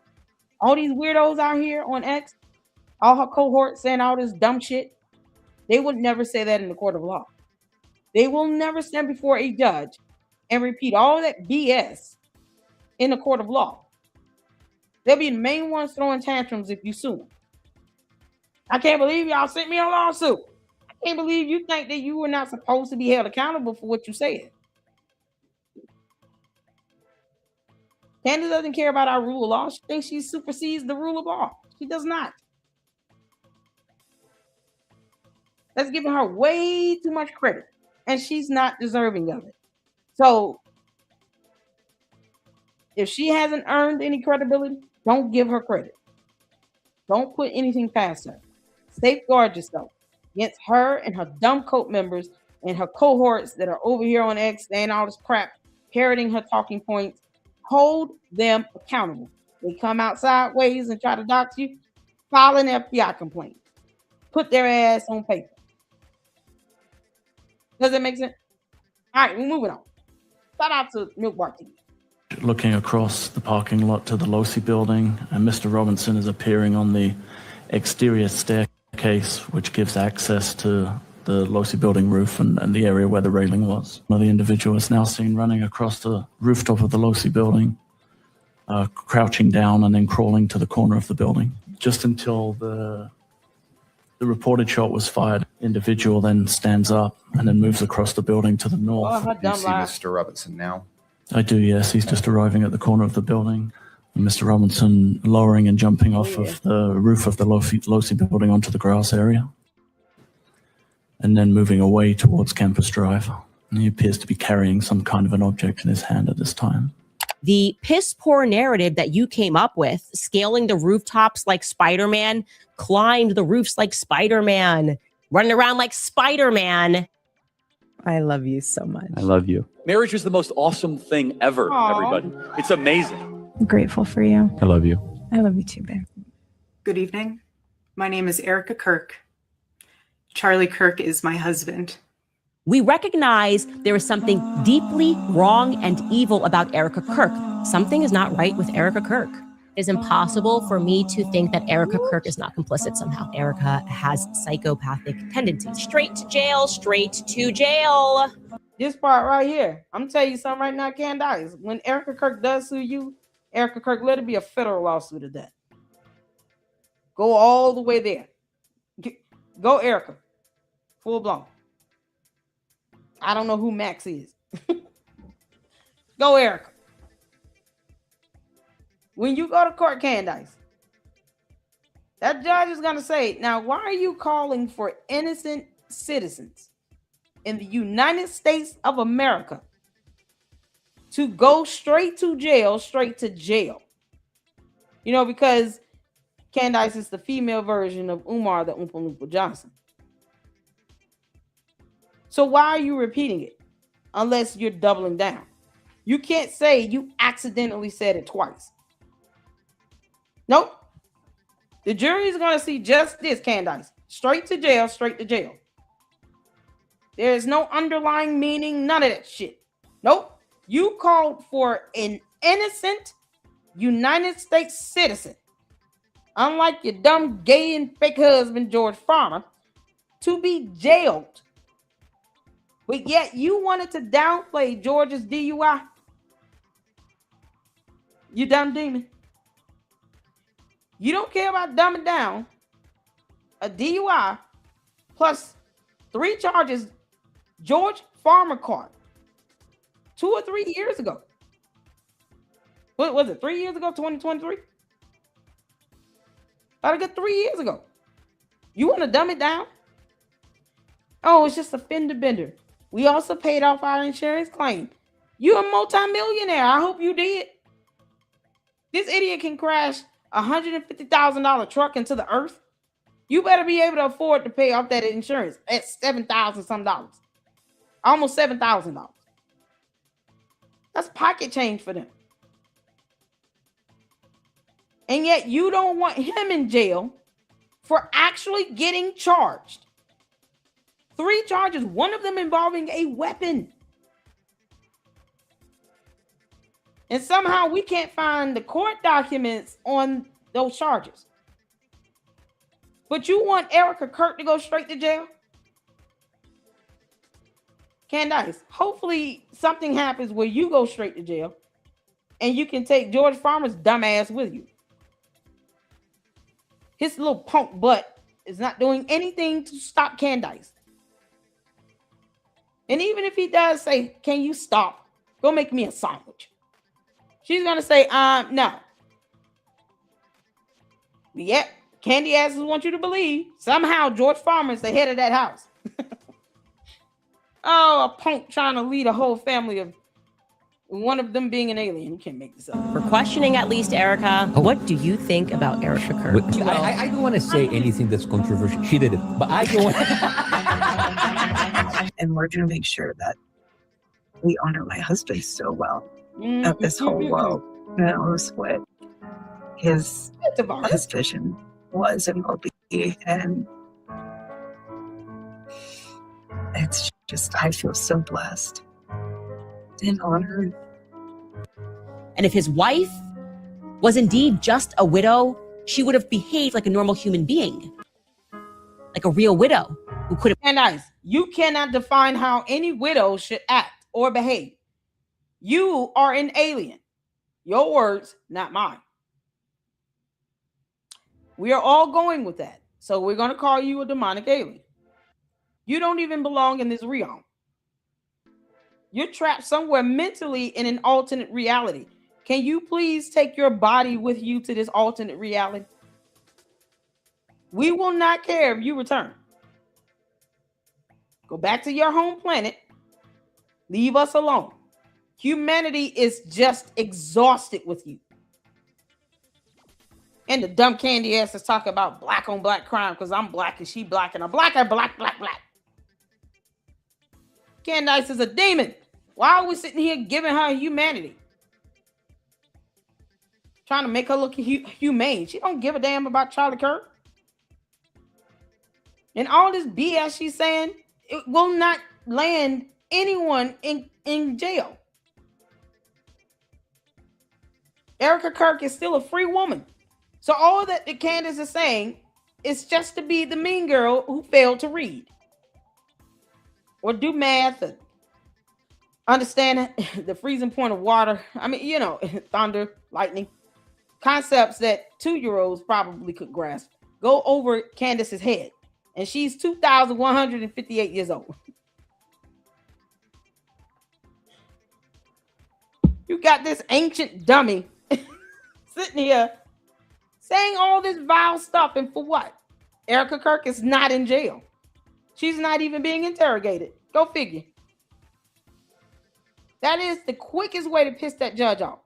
How dare you? You've had judges removed from the bench for falsely incarcerating someone. 2 of them I reported on my channel. 2 judges in my state was kicked off the bench where both of these judges wrongfully detained someone. Didn't charge them, didn't have the authority. One of them didn't have the authority to do that because she was a family court judge. They both wrongfully detained someone, took away their liberty and freedom without due process, violating their constitutional rights. They couldn't even figure out what they were charging the person with. Just did it out of spite and vindication. And they were kicked off the bench. These are judges, albeit elected. These were 2 judges. And they were kicked off the bench for that. And now you're sitting here as the alien that you are, calling for an innocent American citizen to be jailed, at the very least, interrogated. Based on what criminal charge? Because you're not going to be interrogated by a police officer, law enforcement in general, for a civil matter. So it has to be circumventing a criminal charge. So what's the criminal charge? I want the statute code, Candace. STATUE, statute. I want the statute code that Erica Kirk violated to warrant you opening your mouth saying that she should be jailed, at the very least interrogated by law enforcement, as if that would not be a vile waste of tax dollars and law enforcement's time when they can be doing anything else to keep citizens safe, protect and serve. No, you want them to go arrest and jail Erica Kirk because you don't like her. Not because she broke the law. You have zero evidence to implicate Erica Kirk in anything regarding an assassination. Hence why Erica Kirk is going to have to sue the crap out of Candace Owens. That alone will be sufficient enough to piss that judge and the jury off. Let's believe if when Erica Kirk drops her lawsuit, she's going to have a jury demand. Pull herself out of bed. I just want to go find her job. A whole act of government was in this hotel. And you had the president there. But she cancels an event with the vice president. How dare you? Why you canceling? What the hell y'all planning? Candace, what were you planning to have happen to Erica Kirk if she went to UGA? What were you planning on happening to her? Because we don't have to put anything past you. What were you exactly planning here? They came off like Erica Kirk ruined the plans. She ruined all my plans to have her targeted. She decided to cancel and went home. They were not expecting that. And it happened abruptly, same day. They were not expecting that. And yet they got mad about it. Y'all know how asinine that is to get mad because she's canceling and went home to her kids. And then they turn around when she goes to White House Correspondents' Dinner. You haven't been home. How would you know? So you're stalking her as well? Ridiculous. Is to cry. And then for us to be scolded that it's our fault that she's crying because how dare we try to figure out who killed her husband? And that's what no, there's no figuring that out. You can't read. When you can tell me what's 4 times 3 Candace, I don't want to hear anything about you talking about trying to figure out what happened to Charlie Kirk. And yet you want Tyler Robinson's defense team to call you for what? They don't owe you anything. God. Candace is trying to single-handedly get Tyler Robinson off and help him fight an appeal if he is convicted. You just want this boy to win for some reason. This dumb alien demonic demon. She did this weekend. Again, it's every week. You could set a timer. She goes, where's daddy? What do you tell a 3-year-old? She's 3. This is why there are many people who do not believe that women are equipped to lead companies, because what you are watching here is an unbelievable. Says the woman that ran Blexit in the ground. No, I'm sorry. Says the alien that ran Blexit in the ground. Candace, what was it? 1.72 mil? I heard it was higher than that. Because, Blexit was a nonprofit. They have to file their taxes. Most times it's not accurate. And they do not outline all of their expenses or revenue. So the number could be much higher. Candace, you going to tell us where you put all that money from Blexit into? You had about 3 or 4 LLCs attached to Blexit. And yet TPUSA bailed her out by acquiring Blexit, knowing that it was upside down. Charlie Kirk probably was afraid to tell her no. Because why would they do that? Of all nonprofits on earth, especially in the United States of America, why would TPUSA bail Blexit out? Candace, you gonna tell us that you reached out to TPUSA asking them to buy Blexit or what? Because you couldn't get Kanye West to buy Parler Inc. So they couldn't get Kanye to buy Parler Inc. And what do? Go to TPUSA and say, can y'all please help us? We don't know how to do math. Yeah, so I ran Blexit in the ground by $1.72 million. And, I just... I went on all these tours with you, Charlie, and I think you owe me to buy Blexit because I just cannot lose that 6-figure salary I was paying myself. And Brandon Tatum was the vice president. Aren't you two still friends? How's that going? Can you help me out? Because, I've never been good with money. And that's what it's all about. Why have Team USA do that? And you knew that you could not stand their guts, Candace. All you care about is money. Once again, it's so profound. I saw a video title saying, "Stalking is murder in slow motion." So profound. Because at some point, what is that leading up to?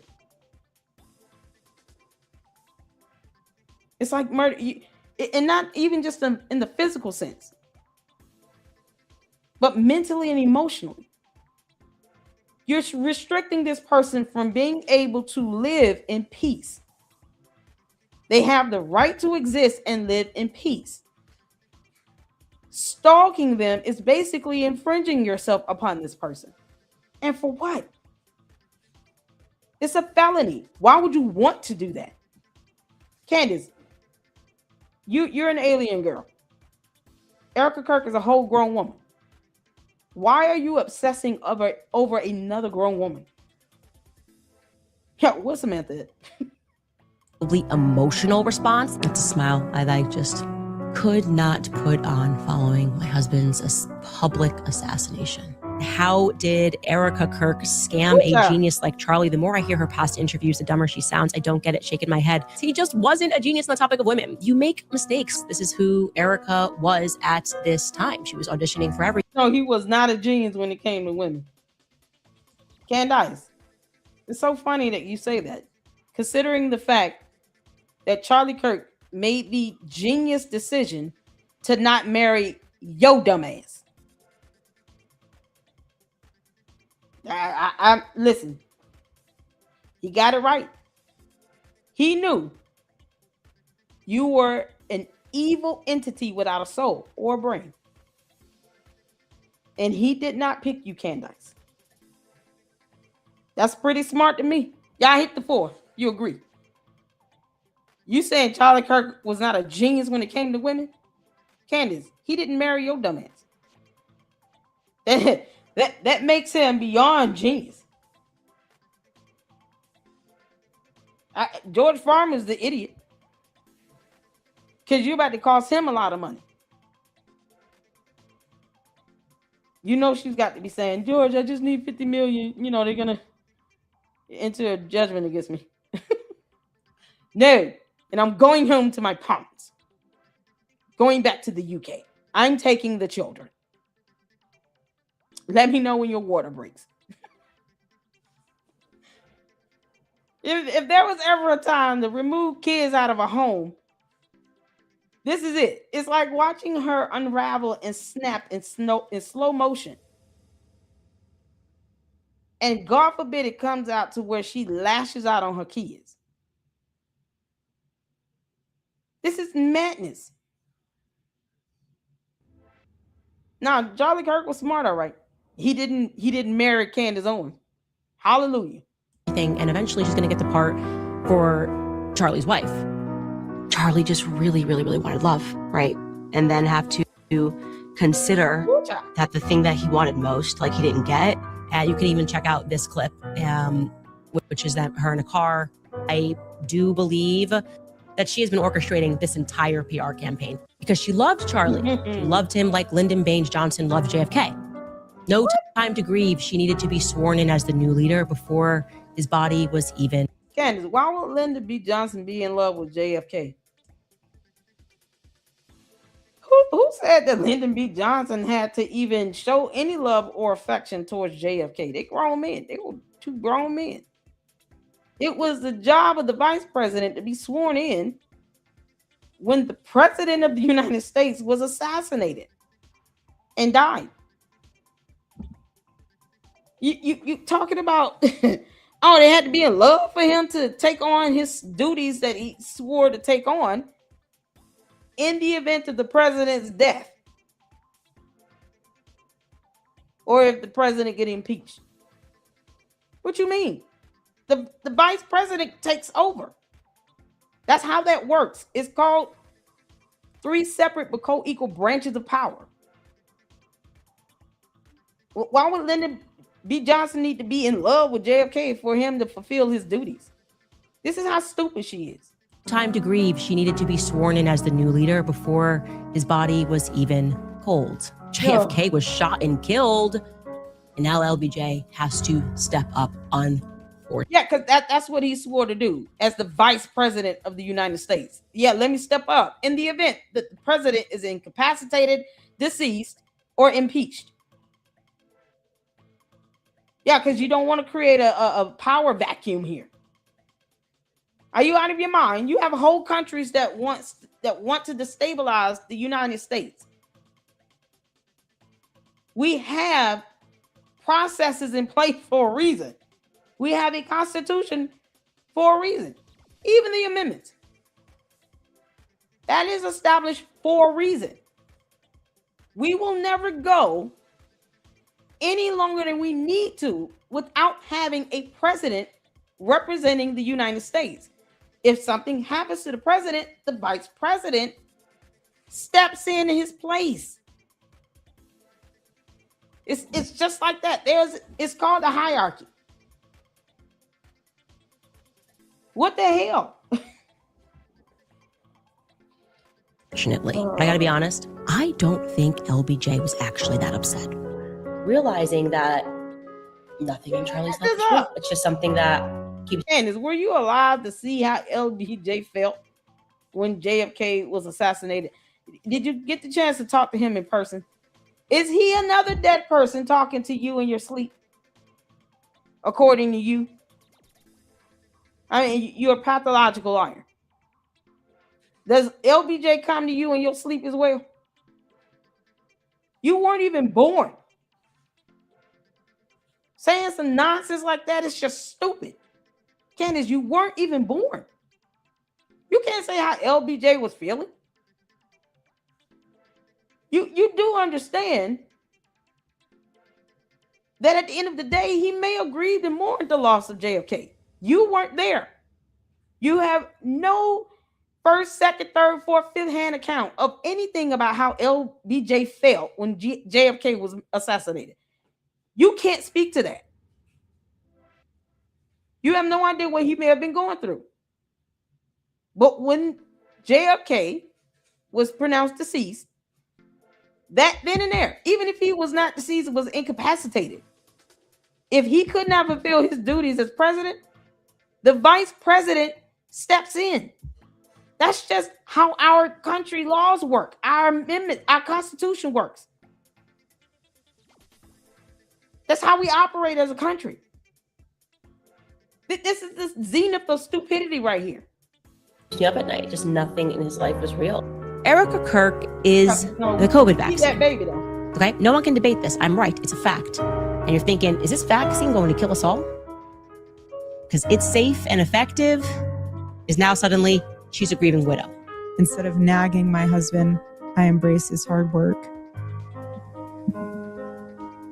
Like I said, it's a repeat tactic to garner an emotional response, to say, look, she's a damsel in distress, and no one should, you just need to feel bad for her.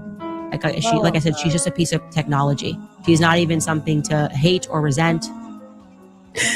Why does it seem like the Candace, you sitting here trying to somehow invalidate her humanity didn't work. Didn't work. Only you and your dumb cult members and bots say that. And who knows? Candace might be all the bots. Still can't spell. Not even her own first name correctly. This is ridiculous. You're trying to say that she's just an asset, like a piece of equipment. But yet we call you a demonic alien. Your cult members get all up in an uproar. We call you evil. Somehow you want to have some fake outrage on that. Like we give a damn. Get your ass off our planet. The closer you get to God, the harder the devil works on you. Yeah. She's so jealous. Look. Candace is that jealous. demonic Erica You people don't have shit on Candace. Mr. Vice President, I'm on stage here instead of our friend Erica Kirk because unfortunately she has received some very serious threats. I'm just scared, and like I'm looking online and people are saying like you're Candace, you're a demon. You're a demon. You are a demon.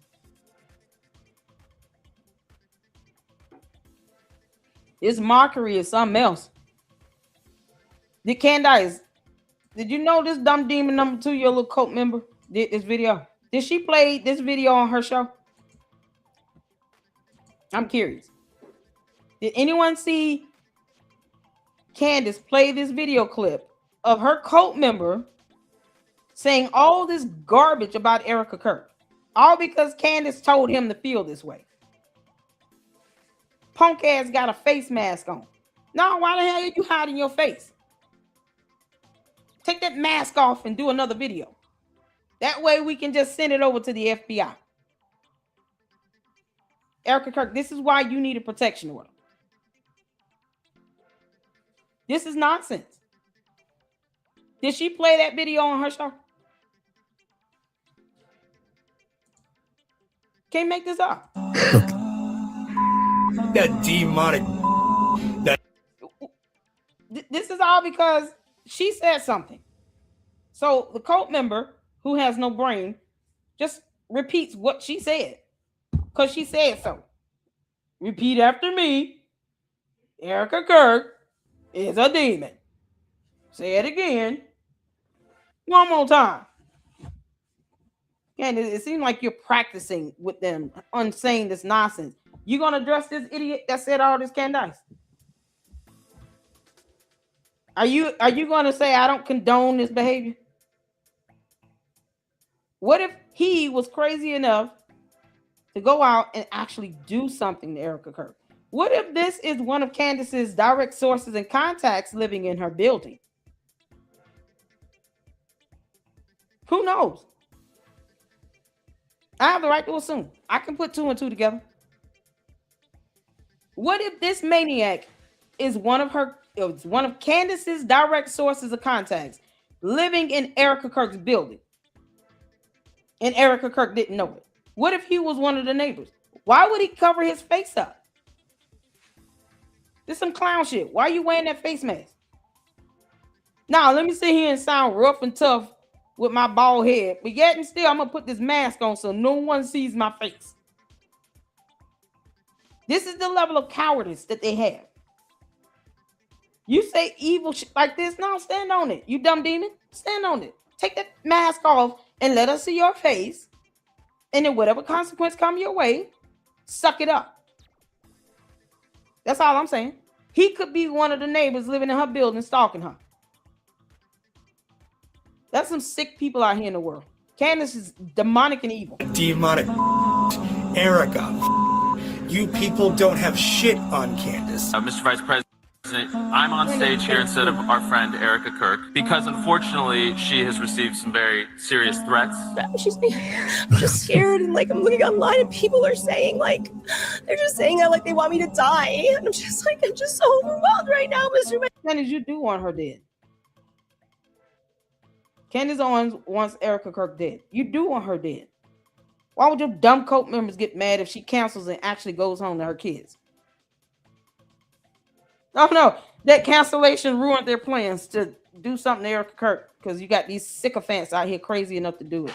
President, I'm just so overwhelmed. Dab, no tears. I'm so over. And my kids, I just don't want my kids to be an orphan, Mr. Vice President. I'm so sorry. And I want to say to JD Vance, you better wake up fast, okay? That's a black widow, my friend. You will get bit. I have seen enough, ladies and gentlemen. I've seen enough. Erica Kirk should be dragged into a police precinct for questioning. So then the judge will ask, what makes you think that? Who made you the judge and jury of anything? And based on what criminal charge again? You want to subject an innocent civilian to whom you have zero evidence to prove any crime was committed by her to be dragged into a police precinct for questioning and then go to jail? All because what? You're still not going to be CEO of TPUSA. The board of directors will not permit you to even think that. Only the devil put that shit in your head. I would assert that she is capable of 10 to real 15 years harm. from now, She's dangerous. when my children will look back on this season of life, but they will see everything. No, look at this video. They will see how this world talked about their father, their mother, even themselves. They will be able to read every headline, every accusation, every lie. And my prayer is their focus isn't on all that noise, but rather on how their mother showed up and how she handled it. I love you so much. I love you. Oh, that's beautiful. That's a well Didn't done. go into detail. He Well done, Milk Bar. Well done. My goodness. All right, y'all. So here is a clip. This is from Facts Me. Shout out to Facts Me of Twig and Berries testifying. We're not gonna play the whole thing, but I just want to get the bulk of it in, just so you all can kind of gauge this testimony and see what the defense attorney have been throwing tantrums about. I just asked him in person if what he said was true the night before, and he said it was. I started crying a little bit and said he wishes he hadn't done it, and then kept going around and just doing stuff, I think, to keep himself busy or distracted or something. Yeah, I don't remember exactly when, but he had said he was planning to go hunting with his family. And he asked me if we had a Dremel because he said he wanted to engrave messages on bullets. And I just told him where our Dremel was, and I told him to make sure he doesn't set off a bullet on accident in the house. Fine. Okay, so we should be good. All right. I'm about to say that is not my video. So their video went out.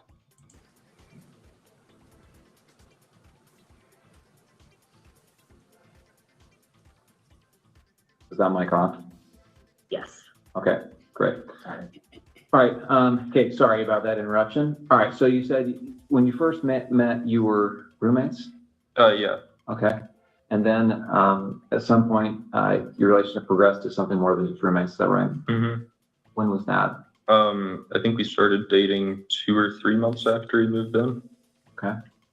And where did you live at that time? St. George, in an apartment complex. And is that apartment the same place you lived on September 10th? Yes. When you lived there with Tyler, were you in the same room? Did you live in the same room or different rooms? No, separate rooms. I thought he was transgender. What's going on? So Twig and Berries came to court on screaming, of course, but it should be still regarded as you being in court. With this deep voice, got his hair down in the basic simple style, wearing a suit and tie. And at that time, let's say September of 2025, what were you doing with your life? Were you working, school? I was working.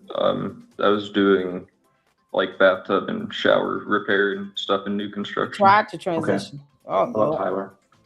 I think he was both working. I think he was working for an electrician company then, and he was also in a trade school for being I don't know, higher ranking electrician. I'm not sure how the trade system works for that. Okay. But yeah, I think he was both. What was his typical work day like? I think he'd leave around 7 generally and get back around 3 to 4, depending on where the job was and how long it was for the day. And then on certain days of the week during school, semesters, he would then later in the day, I think around 5 or 6, go to school. So yeah. Okay, let's jump to September 10th. Did he spend the night in the apartment the night of September 9th into September 10th? Yeah, he did. Yes. Do you know when he left the apartment on September 10th? I don't know an exact time. I just know he left early. I heard him leaving, and he just said he had a long drive to work that day, so he was leaving early. Okay, so early. Any guess as to what when that was? I don't know. I would have thought it was 5 a.m. because that's when like an early work day was for him, but it was probably more like 4. Okay. I'm gonna have him spit out his gum just to make sure that I can do that. You mind? I should right in front of your laptop. Oh, here you go. Thank you.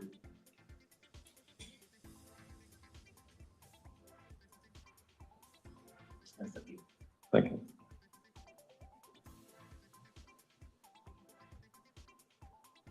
All right, so what time did you get up on September 10th? Probably like 12 to 1 p.m. You didn't have to work that day? No. And did you hear from Tyler? Did he call or text you before then? No, he sent that message in the group chat I mentioned, but he didn't message me directly at all that day. Okay. When did you first hear from him on September 10th? It was at 11 o'clock with that like automated message. Okay, 11 p.m. Yeah. What about, he asks you here, remember how I was engraving bullets? Was he engraving bullets before this? Yeah, I don't remember exactly when, but he had said he was planning to go hunting with his family. And he asked me for if we had a Dremel because he said he wanted to engrave messages on bullets. And I just told him where our Dremel was and told him to make sure he doesn't set off a bullet on accident in the house. But I didn't really think about it until then. How long before September 10th was this that he asked about the Dremel? I don't remember because he'd been talking about the hunting/camping trip for a couple months. But I don't remember when he was specifically asking to engrave the bullets. So are we talking like a year before? Oh no, not that long. It would have been I'd say at most a month before this was when he was asking. Okay. Right. You talked about the note that he left. I want to bring this up, and I should say that these text messages that we've been looking at here are Bates number 54. Okay, the notes have been titled 16.3 for the note, and this is Bates number 58. Do you recognize that on the screen there? Yeah. What do you recognize it as? That was the note under his keyboard that he was referring to in the first text of that chain. Okay, so where did you find this? On his desk underneath his computer keyboard.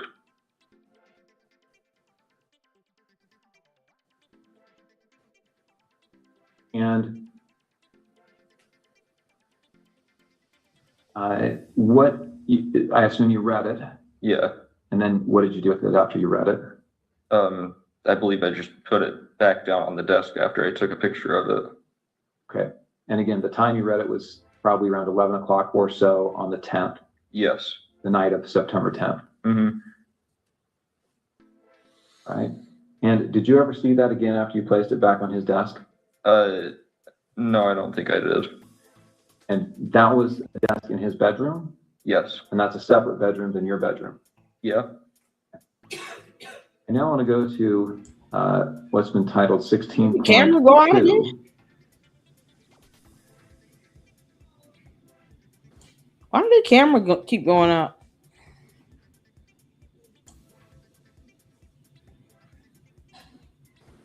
So Tyler Icom, who's that? That's Tyler Robinson. And these other people are just others that are members of the server? Yes. Jug, Barnaby, Marina, DM. Mm-hmm. Yes. Yeah, DM means Dungeon Master. So these are most of them are names they're using in the game they're playing currently. Got it. Yeah, it looks like the last text from Tyler looks like it's 8 p.m. And do you know what day this would have been? 8 p.m. on the 10th or the 11th? Oh, okay. Thank you, Mindy. I would think that would be the 11th. Because at least I think so, because I don't think on the 10th that he messaged anyone before me at like 11. So. And he turned himself in on the 11th, right? I thought so, yeah. I thought so. Wait. You thought so?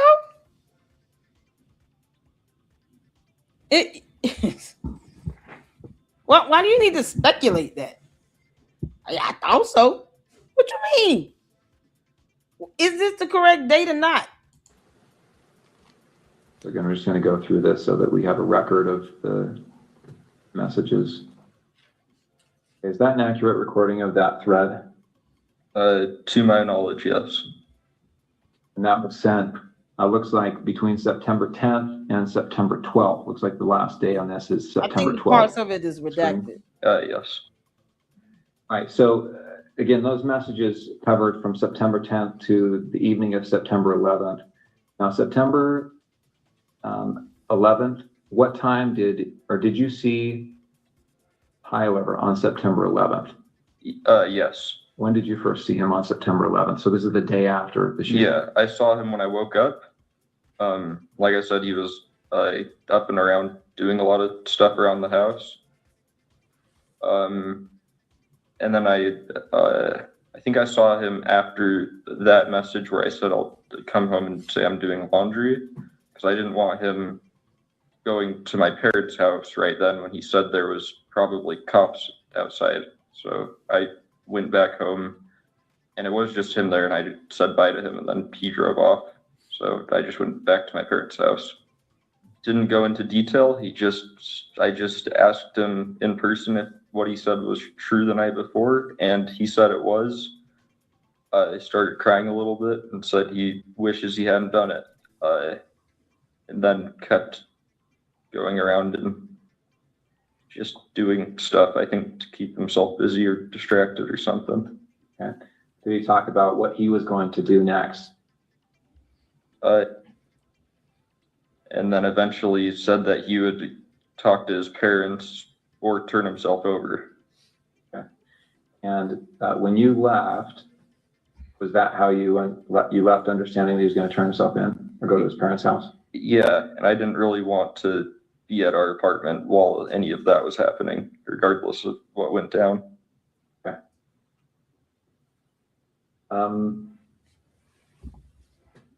What went down, Twig and Berries, is that someone was assassinated.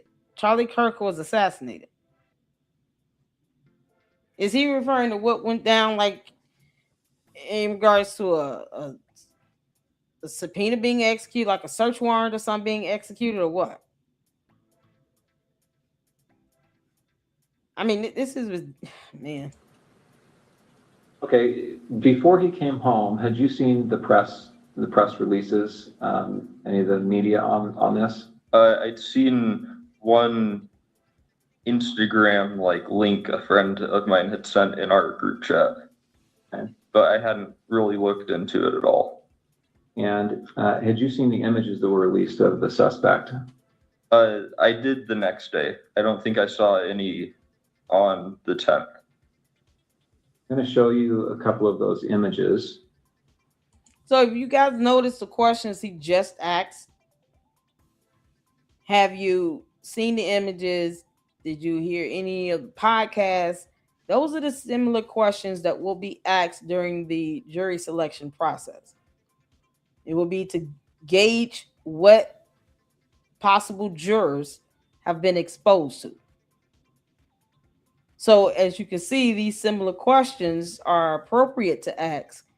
You want to know what type of exposure did you have, on that day, or circumventing around the assassination. That way you can at least get on record what they were possibly exposed to. For the jury selection process, you will have both parties' attorneys there, able to ask questions to kind of weed out the jury so that it can be neutral and impartial and fair. So both the prosecutors and the defense counsel will be in the room, be able to ask questions of the jurors going in. That way, both sides can at least get it as neutral and as fair as the law and court rule says it should be.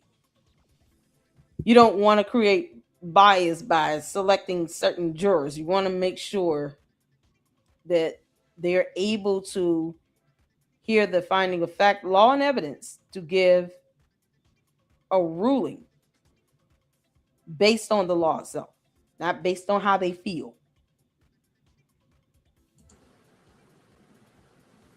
Okay, I'm on the FBI's website. You can see the URL there at the top. This is some press release about this event. So this is public information. Here on the screen, you see these. Looks like there's 2 rows of 3 images. Mm-hmm. Do you recognize the person in these images? I wouldn't say it with 100% certainty just because of camera quality, but that looks like him in terms of the shoes he's wearing, the sunglasses. I don't think I'd specifically seen him wearing that hat, but he was usually wearing a hat, and then jeans. So it definitely, especially the bottom, the last 2, definitely do look like him. Oh, they do look like Tyler Robinson.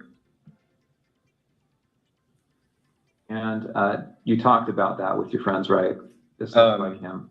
Yeah, his friends. Yeah, I don't know if I don't remember if I talked about it with any of my friends. And then since I didn't have my phone after that for a while, and I still am not using social media, I don't know on my friends' end. Okay. All right, I want to back up a little bit now. We've talked about September 10th, but let me get a little bit of context here. So, did you game with Tyler? Yeah. What kind of games? Played some just kind of party games together, like anything that would be multiplayer with a group of friends. There was one game he really liked called Sea of Thieves, where you play as like a pirate, and you can fight against people, but most of it's just like fishing, fighting sharks, skeletons kind of stuff. We played some co-op games where it's like you both have to. Yeah, you're talking about playing a game. We played some like shooting games together, but I didn't know him very well, so that was just when we had like a full friend group on to play, and he was someone that my friends invited. Okay. Did you and he ever talk about politics? He did more than me. I don't really keep up with politics very much. He'd usually talk about stuff he heard on the radio on his drive to work in like their work car, since it sounds like their whole crew went in the same car most of the time. But I wouldn't say super consistently, because it wasn't a topic I really contributed much on. What about Charlie Kirk? Did you ever talk about Charlie Kirk? I personally had never heard him talk about Charlie Kirk before specifically. Okay. How about political issues? So did you ever talk about gender identity issues and LGBTQ rights? No, not really. What? Usually if he did talk about politics stuff, it was relating to You're trying to transition as someone in that community, the LGBTQ community, and you mean to tell me that you never had one conversation with him about that at all?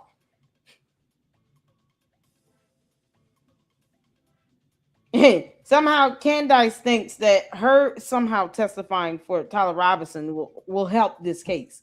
God. Trump or current like policies being like issued or voted on, I think. But yeah. Okay, so before that you have been? For a short time, yes. Okay. And I understand you're going by Luna at some point? To some people, yeah, but not as an overall thing. Yeah. Sure. Okay. think that's all the questions I have for this portion. Let me check and see if I've missed anything. My Lord. Okay. The Dremel that you talked about, you said he had asked for that, is that right? Mm-hmm. And had he told you it was to inscribe bullets? Yeah. And so did you have a Dremel then? Yeah. Okay. Okay. The earliest thing that I remember was my first play date. Hold on, I'm sorry. So this is Edie Marie's video. I saw like the first 2 or 3 minutes, and I said, "Oh, I gotta show this in my next live." So this is called Tyler Robinson Won't Get a Fair Trial. Now, if you are familiar with Edie Marie, you'll understand why she titled this. But she is definitely advocating for Erica Kirk to get justice. So the first 2 or 3 minutes is Candace basically talking about her, I guess, experience with going to some a kid's house that she, you know, of course, described with hair that's blonde and blue eyes, and said that, you know, she had a lot of money and all this other stuff. Meanwhile, Candace lied about growing up in poverty. And her own relative came out and debunked that. Her own relative, one of her cousins, came out and debunked Candace about her upbringing and trying to make it seem as if the grandfather did nothing for her. Just left her hanging. She had no one by her side. Like, you got your mouth. So shout out to Edie Marie. I wanted to get this in, and I think that will be the end on this one. We'll be back at this tomorrow, you all. I'm still trying to see what attorney Dennis Sperling is open to doing. Saturday, we will have Natalie Jean Biesner here in the LLC. So I'm pretty excited about that. And we have to cover this appeal, the motion for the new trial regarding the Carmelo Anthony case. I did say I would cover that once it's dropped. I'm just trying to make sure any videos that are over here on X, we can definitely tune in tomorrow. But I want to make sure we get this in here because I love the way Edie put this together. She's a fantastic content creator. So make sure you guys go and check her out and support her over on YouTube. She's also on Twitter X as well. I do believe her handle is the same. Correct me if I'm wrong. So got a couple live streams that we got to get into tomorrow between Tyler Robinson and, of course, Day 5 and some clips you guys are tagging me on X. And I got this throwback video of Umar. We'll have to cover that. But we definitely I definitely wanted to check this out. So let's get to this. Make sure you guys go and support her. Here's her YouTube channel below. Shout out to Mindy. Thank you so much for posting that up. Let's get to it.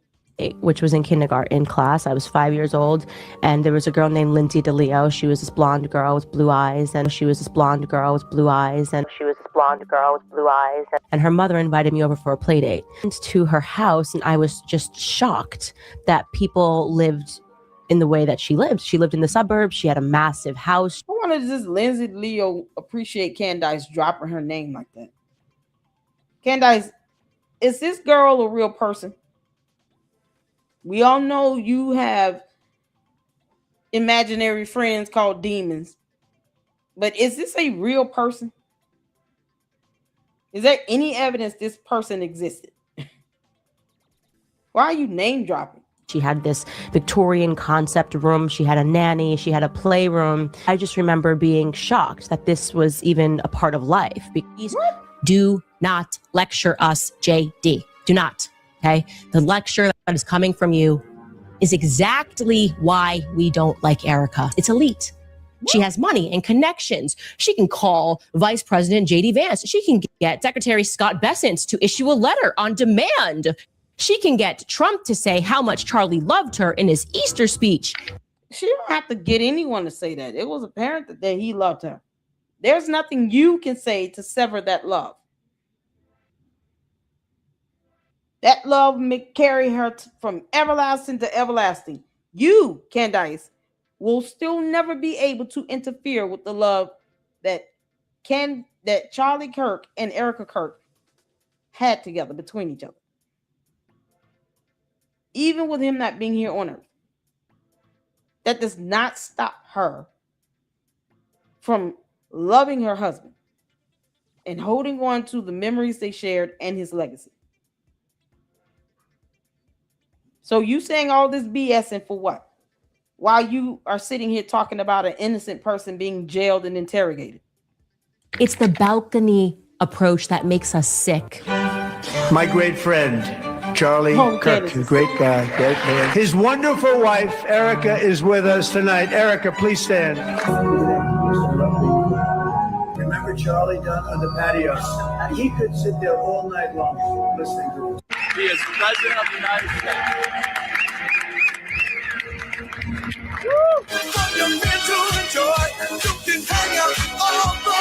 Oh, the music.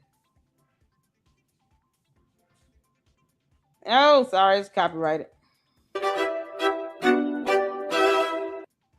This girl's a fat Jew. All cheating scenarios, 100% the blame is always on the female. That's when you put some makeup on, do some burpees, go. I had plastic surgery because I was trying to look good for y'all. I got liposuction. And then you were like, how far did Hitler live from Holocaust? Yeah, I didn't know. Sat next to you. You basically said nothing to me. Did what I've done for the past 6 years. Literally nothing romantic had been said up to this point. Nothing. No, nothing at all. Not even a kiss. Don't hold my hand. You've got cooties. Meanwhile, George is sitting out here taking lovely, very romantic looking photos with other men. God. Howdy ho there, neighbors. Welcome back to my channel. My name is Edie.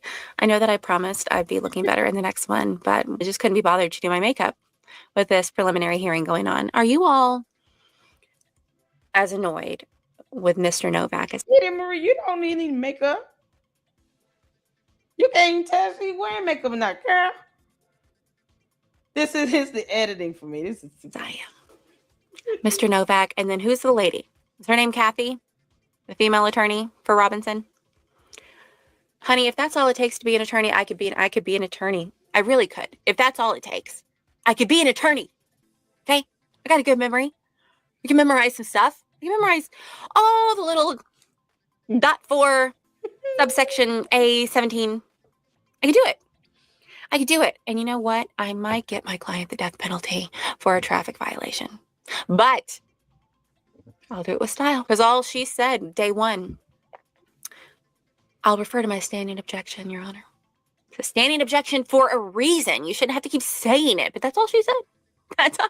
She didn't offer anything. She just relied on her standing objection. So she's really annoying. But let me tell you something about this Novak fella. If he doesn't put his teeny tiny little hand down, and if he doesn't stop interrupting our judge,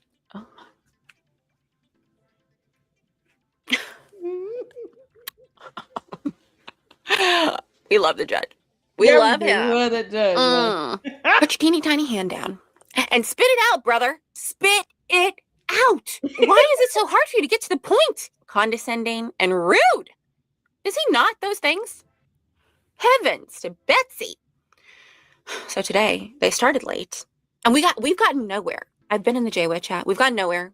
Oh, okay, they took a short recess. They could have sidebar combo. Jay Witt. Didn't he come into Paramount Tactical chat? How did I miss Jay Witt? Oh, shout out to Jay Witt, my brother. How you doing, Deacon?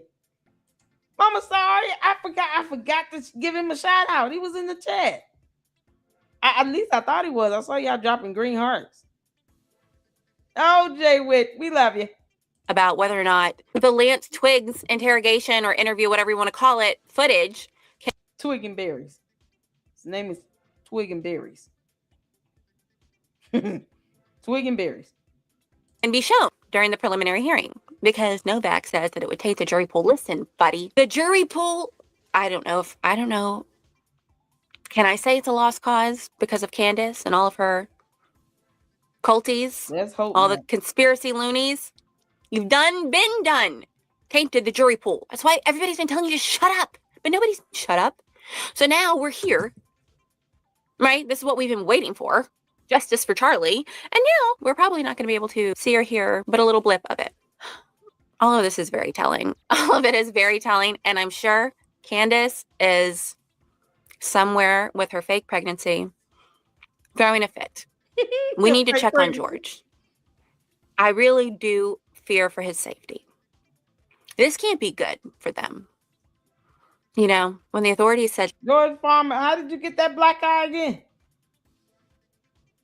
You know, I just, seeing that Candace is prone to violence and then try to weaponize her pregnancy to justify her wanting to be more physically violent. Yeah, I mean, he needs to get the kids out of the house. George Farmer, I don't feel sorry for him at all, because he's the one standing behind the camera rooting Candace on with her pre-scripted, pre-recorded dumb nonsense of a show where all she does is just gossip and lie. And then throws a tantrum when she gets sued. Candace, you should be in expectation of lawsuits. When you lie like hell is hot, the lawsuits will come on their own. All she needs is just 3 good more federal lawsuits to sue her into oblivion. Yeah, that'll make me very happy. that they had overwhelming evidence. They weren't lying. She tried to make it seem like they were lying. She tried to make it seem like there wasn't a shred of evidence that they had, that Tyler Robinson hadn't even been on UVU campus. And what have we found out this week?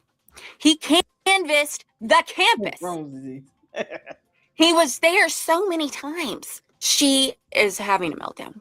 She's having a meltdown somewhere. And she's desperate, clawing for whatever. She's going to continue to rely on the grooming of it all. I said yesterday, she's thoroughly prepped her cult members to think that the way that she wants them to think, to not believe their own eyes. It's so funny that the other day she was like, they don't want us to believe what's right in front of us. How dumb do they think we are? That's you, honey. You are the queen of projection. You don't want your cult members to believe all of the evidence that's being presented. Why? Why are you fighting so hard? Because Candace can't read. Y'all know she never read the probable cause affidavit, right? She admitted that when she had her interview last year, 10 days after Charlie Kirk's assassination with Elle, or what is it, Ellie or Elle from CNN? She literally stated she did not read it. Reading is not fundamental for Candace. It's too hard. She not know big words. Bureau, Candace, Bureau. Candace, to free Tyler Robinson, the one who killed your baby brother, right? You fool. Fool. Listen, I don't know how we can get Mr. Novak thrown out of the court. Okay. He's a nuisance. He's a nuisance. Just play the interview or the interrogation.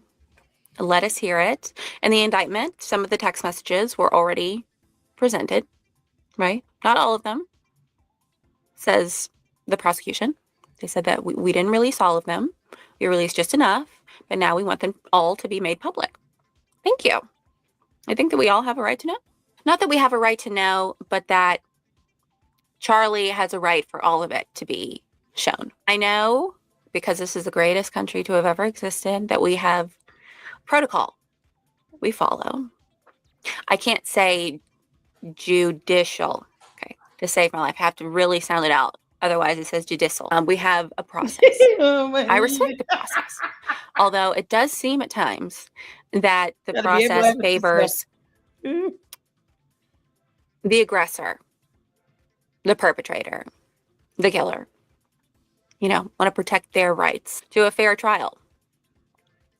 Well, Charlie had the right to live. And Tyler Robinson took that right away from him. He decided that he had the right to take someone's life because he didn't like their opinion. He decided that he had the right because Charlie was so offensive with his rhetoric, as Candace would say, his orthodox Christian rhetoric. I forgot about all that word she butchered. Candace has butchered so many words. I think Milk Bar has what? 2 good videos that are at least 3 minutes long, as well as Lyle Culpepper of Candace butchering the English language. I forgot she said rhetoric. Candace, you're so stupid. And she wants to take the stand on behalf of Tyler Robinson. She wants Tyler Robinson's attorneys to reach out to her. Candace wants defense attorneys, criminal defense attorneys that went to law school to reach out to her ass about anything. Candace, you don't want them to reach out to you. Because if they do, I'm sure they're going to tell you, you might want to get a lawyer. We sick and tired of you coming up in our case where the judge has to hear how you're still spreading misinformation. Get an attorney. Because the next time, knuck if you buck if you want to. We're sick of your name coming up, girl. Bye, you dumb heifer. Get off our planet. The fact that Candace wants to invoke herself into this murder trial goes to show the level of narcissism that she has. This is not about Candace. This is about getting justice for Charlie Kirk. Making sure that the idea of an appeal being filed and being viable and having merit should be laughable. Will he have the right to an appeal? Yes, he will. If he does not take a plea deal. But it should be unthinkable that any motion for a new trial is somehow granted. It should be hella denied. And the higher level courts should be telling Tyler Robinson's attorneys, kick rocks. Are we bringing all that nonsense up in here? You all don't have a shot in hell. That's how airtight this case needs to be. I want the appellate judges to say, y'all don't have a shot in hell. This is dead on arrival. Bye. Bye, Felicia's. Can't make this up.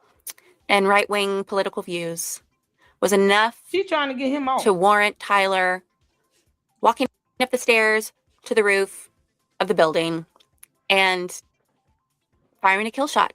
He decided that he had the right to do that. And now we have to tippy-toe around and mind his rights so that he gets a fair trial. Why does it feel like victims get the poopy end of the stick? A lot of the times. It's so frustrating. And we just have to trust the process. I will say I have faith in this judge. He seems very, very sweet, but he's a judge for a reason. So that salt and pepper hair, I feel like spiciness will come out soon if Novak doesn't tread carefully. Leave the judge alone. I was getting really angry. I'm glad I took a little break to film this. This isn't going to be a long video. It's really just me giving my opinion on the preliminary hearing thus far. I just feel like we haven't gotten very far. However, yesterday, oh goodness gracious, when they had the forensic DNA specialist from Quantica. Edie Marie, are you crushing on that judge? I will not lie. He is a good-looking man. Judge is a good-looking man. And he seems like he is adamant about this going the right way. And he is taking an abundance of caution He is not trying to lean one side or the other. Like I said, you want any appeal that Robinson files or his attorneys file to be denied with the quickness. What y'all saying this? Hey, y'all, all the appellate judges gonna be looking at each other. Did y'all see this? They said that there were court rules violated. What court rule? They forgot to cite the court rule. It needs to be so elementary. I'm telling you all, the idea of any trial being or verdict being overturned or ruling rather being overturned or any new trial being granted, it needs to be laughable. The appellate judges should be sitting on the bench and laughing at any motion for a new trial. All these spelling errors. They must have got Candace to help them out. It needs to be ridiculous. No, denied. Go sit down. He's been found guilty. Bye. Down. Oh man. I loved her. I love the way she turned the pages. Did you guys notice the way she turned the pages? And the way that she was sitting? Yes, girl. Yes, girl. Match. DNA match. Oh, with the evidence found, any of you, tying Tyler Robinson to the evidence? The towel, the wrench, or the screwdriver, excuse me, not the wrench. What's the difference? Yep, I know. Why you give them break? Okay. What do you have to say for that? It was planted, right? An Egyptian plane dropped it, or some bees. Right. What about the autopsy report? Homicide, gunshot wound to the neck. Gunshot wound to the neck.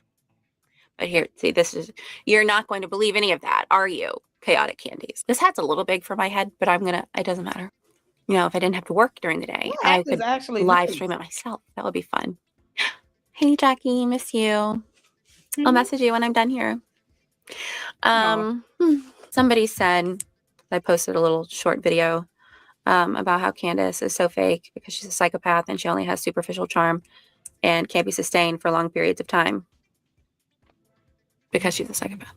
And somebody said, the only thing fake is that wig, sweetie. That wig was real. It identified as a real wig. Fibers of the wig were real. Everything about it was real. Real nice. And the wig knows that it's a wig. I'm also kind of scared to show clips because now people are getting copyright strikes. But I think that's just from Tucker, right? Tucker Carlson. Artie keeps getting that dumb crackhead Mickey Mouse. Has crackhead Mickey Mouse said anything about this Super Bam Inc. sending out these fraudulent copyright strikes? Has he addressed this at all? So, crackhead Mickey Mouse, Tucker Carlson, you just gonna sit over there and let this fraudulent company send out fraudulent copyright strikes? Is this how we doing? Just crackhead Mickey Mouse. Yeah. Why anyone take Tucker Carlson seriously? I don't know. Erica Kirk needs to tell him to kick rocks. It's high time that she go ahead and just sever from him and tell him, get the hell on and leave me alone. Don't ever expect me to put you on program again. I owe you nothing.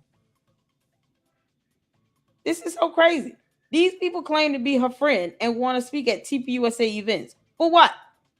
For y'all to keep leeching off of TPUSA? Because that's what Megyn Kelly and crackhead Mickey Mouse is doing. They're all trying to still leech off of TPUSA. That is how significant of an influence TPUSA has.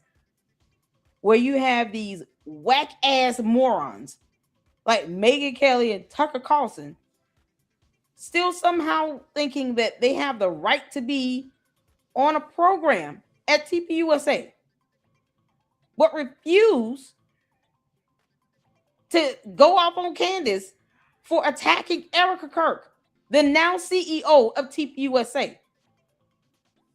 Don't let them hypocrites be around you.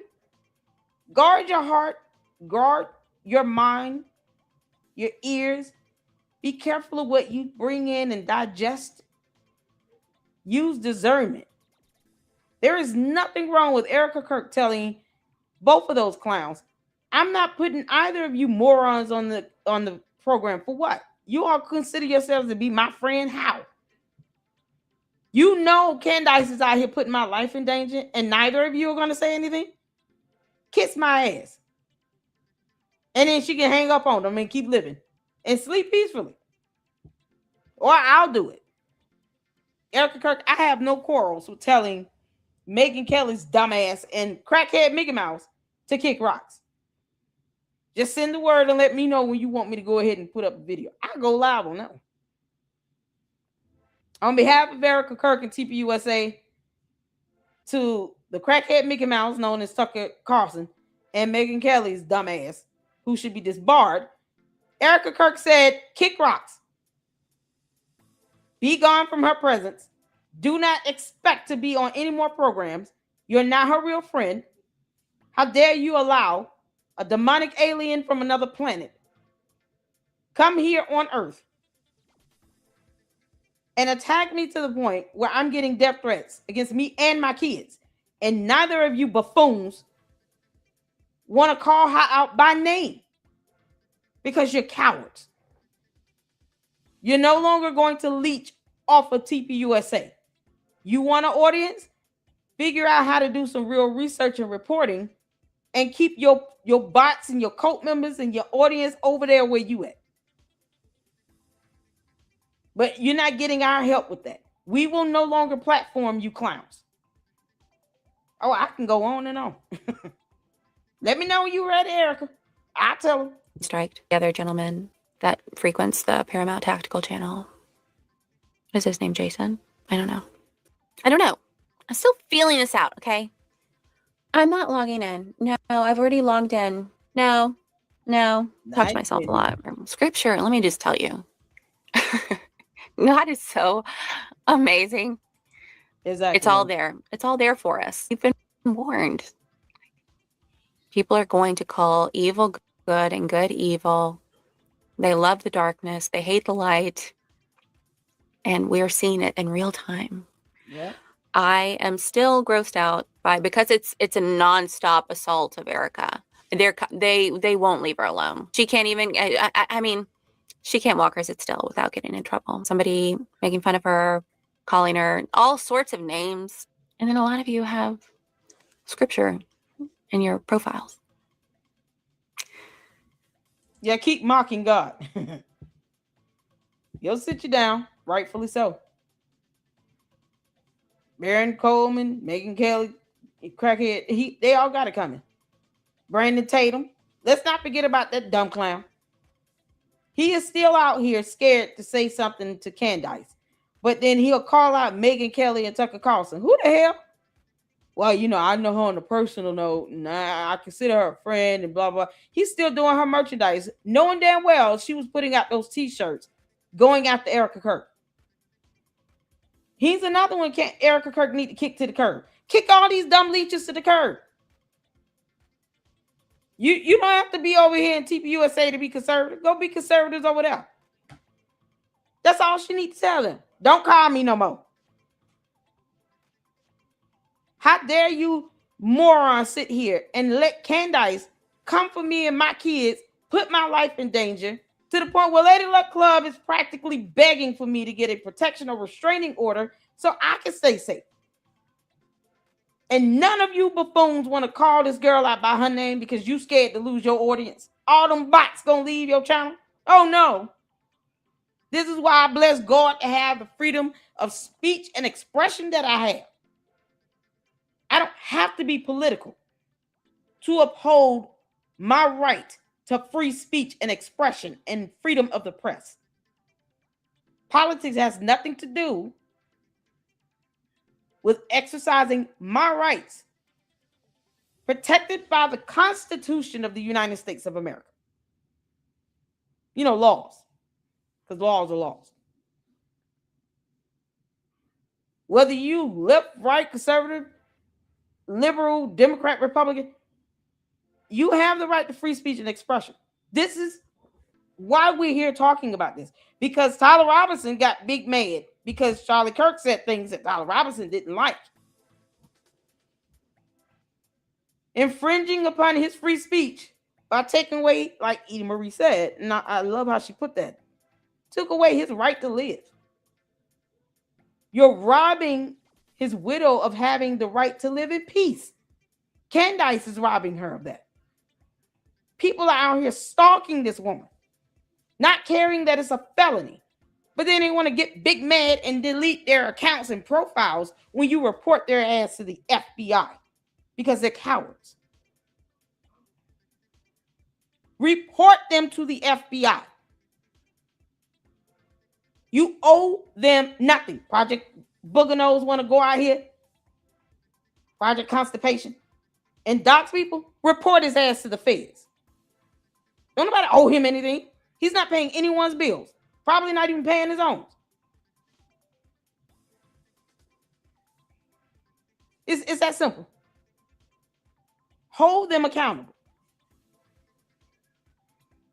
The worst they can do is still be mad about it. Put safeguards in place. All this, and for what? Because someone had a difference of opinion. Tyler Robinson infringed upon Charlie Kirk's right to live. Right to have his opinion, the right to free speech and expression. If you don't like it, don't listen to it. It's that simple. Go watch something else. Go read a book.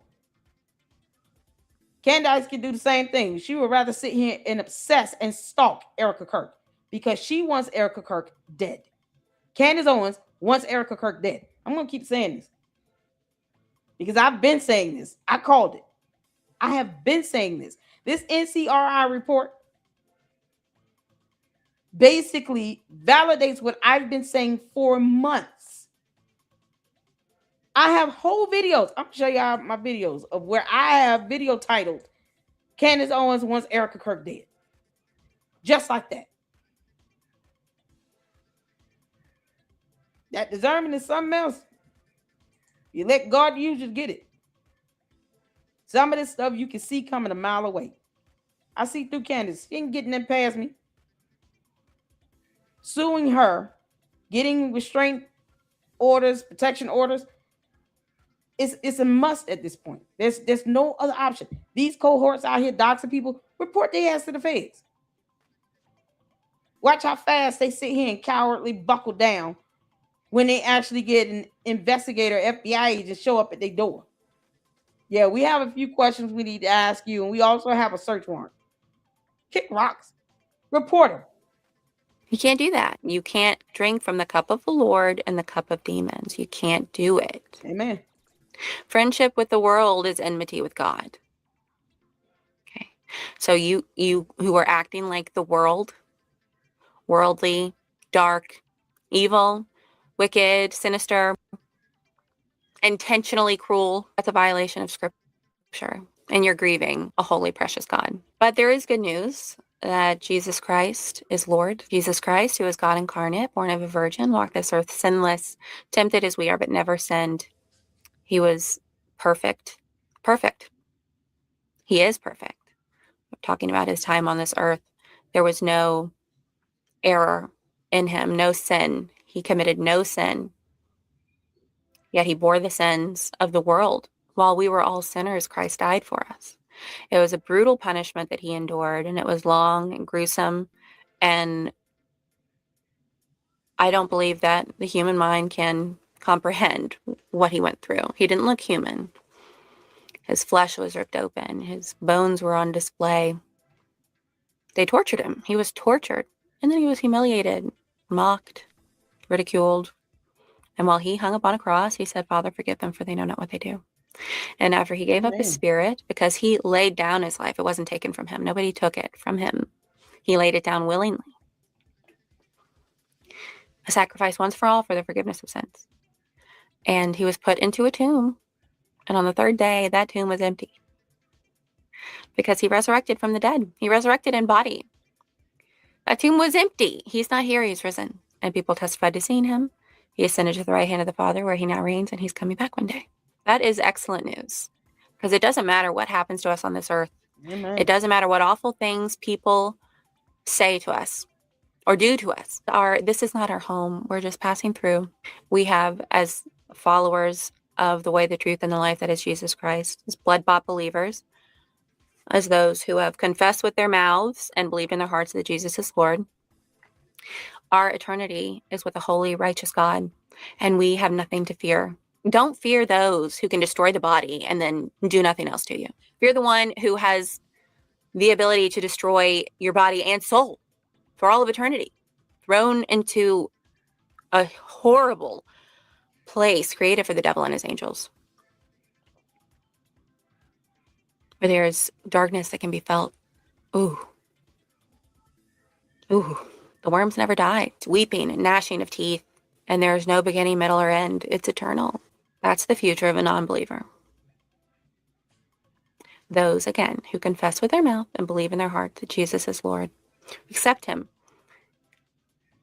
as their Lord and Savior, we have nothing to worry about.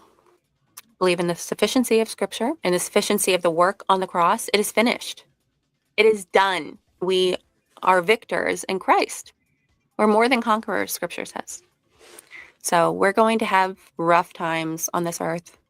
No one gets out unscathed, I don't think. But it's okay. Let's continue to pray for the Kirk family, especially for Erica. She loved that man. She still loves him. Yeah. I'm sure some days before she's fully awake, she forgets for a moment and reaches for him. So let's continue to pray for her. I'm going to go make myself some dinner now. And I will have a better video tomorrow, but I wanted to post at least something. I'm sure many people will have something to say about my appearance. But I love you. Okay, I'll see you tomorrow. I'm really leaving this now. Bye. Wait a minute.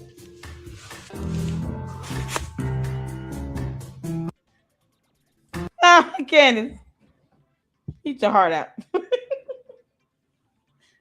Oh, this is such an epic ending to this. Absolutely stunning. Candace, I heard you were not invited to the wedding. Yeah, because they care less about you and how you felt. You were just the intern heifer. Oh, man. This was good. I'm so glad we checked this out. This is so, so good. Shout out to Eda Marie. Shout out to all of you all. This has been absolutely fantastic. Let's get in the supers right quick before we check out. Thank you all so much for tuning in and for your support. Make sure you guys are hitting that like button. And if you're tuning in on X, come on over to YouTube at the Lady Luck Club LLC. Make sure you subscribe. Leave your thoughts in the comments. Hit the like button and hype the videos up. Tomorrow we are going to go over day 5. I believe tomorrow is the last day.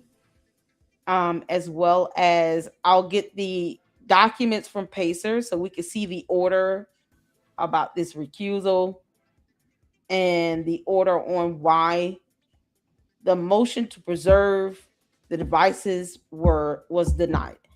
It could be because the judges recused themselves and they're just going to allow the new judge that get assigned the case in the new district to hear that hearing and determine what to do or decide what should be, preserved and what's not relevant. That could be something they're just advising the parties to take up with the next judge assigned to it. Does that make sense? If all the judges recuse themselves in this district, the middle district of Tennessee, more than likely, they could be very well tabling this for the new judge. So I don't see the reason as to why they denied that motion. But it could be very well because everybody withdrew. Mind you, the order was signed and docketed on July 6th. This order of recusal was signed and docketed on July 8th. So it could have very well been because the judges knew they were going to recuse themselves. I'm just waiting on Brian Harper's attorneys to file a motion for default judgment against Mitch Snow, so they can just get his little dumbass out the way with his transformer water cockroach. Can't make this up. Oh man. Thank you so much, Mr. B5, for that $5 super. I appreciate it. It says Gail Sharpton playing Candace Owens as the Prego. Because Candace is a pregnant. Candace, that excuse is not going to work in court. You have court July 27th. We want cameras inside that courtroom. Oh, yes. I want cameras inside that courtroom. Inside of the courtroom with the Macron lawsuit and Brian Harper lawsuit. I wonder, can I reach out to Brian Harper? I would love to have him over here. I would absolutely love to do an interview with Brian Harper, because I'm curious to know if he's going to request for cameras to be in there. This is a federal complaint with Brian Harper, so courtrooms do vary. Court rules do vary. But that would be awesome to get cameras in both courtrooms for Candace Owens' lawsuits. Candace, you could be tending to your own business regarding your litigation matters. You're too busy still lying about Tyler Robinson. But yet you won't explain why you keep rescheduling the hearing on your motion to dismiss in the Macron lawsuit. Yeah, priorities are just all over the place on another planet, but not on her own litigation. You're being sued, girl. You got more to come. I hope they sue you into oblivion. Shout out to Juju. Thank you so much for gifting 2 memberships to the LLC. Thank you so much. Shout out to Wyoming Gal. Shout out to the Moss and the LLC. Juju, Wyoming. Thank you so much for gifting 5 LLC memberships, Wyoming Gal. I appreciate you, and thank you so much for supporting all of us here in the LLC. Give a hearty shout out and thank you to Juju, as well as Wyoming Gal. If you received a membership from me, make sure you show your love. Shout out to CR for becoming a new member. I appreciate it. Thank you so much. Make sure you guys go and check out Fax Me, Milk Bar TV, Edie Marie, Paramount Tactical, Jay Witt. Let's see.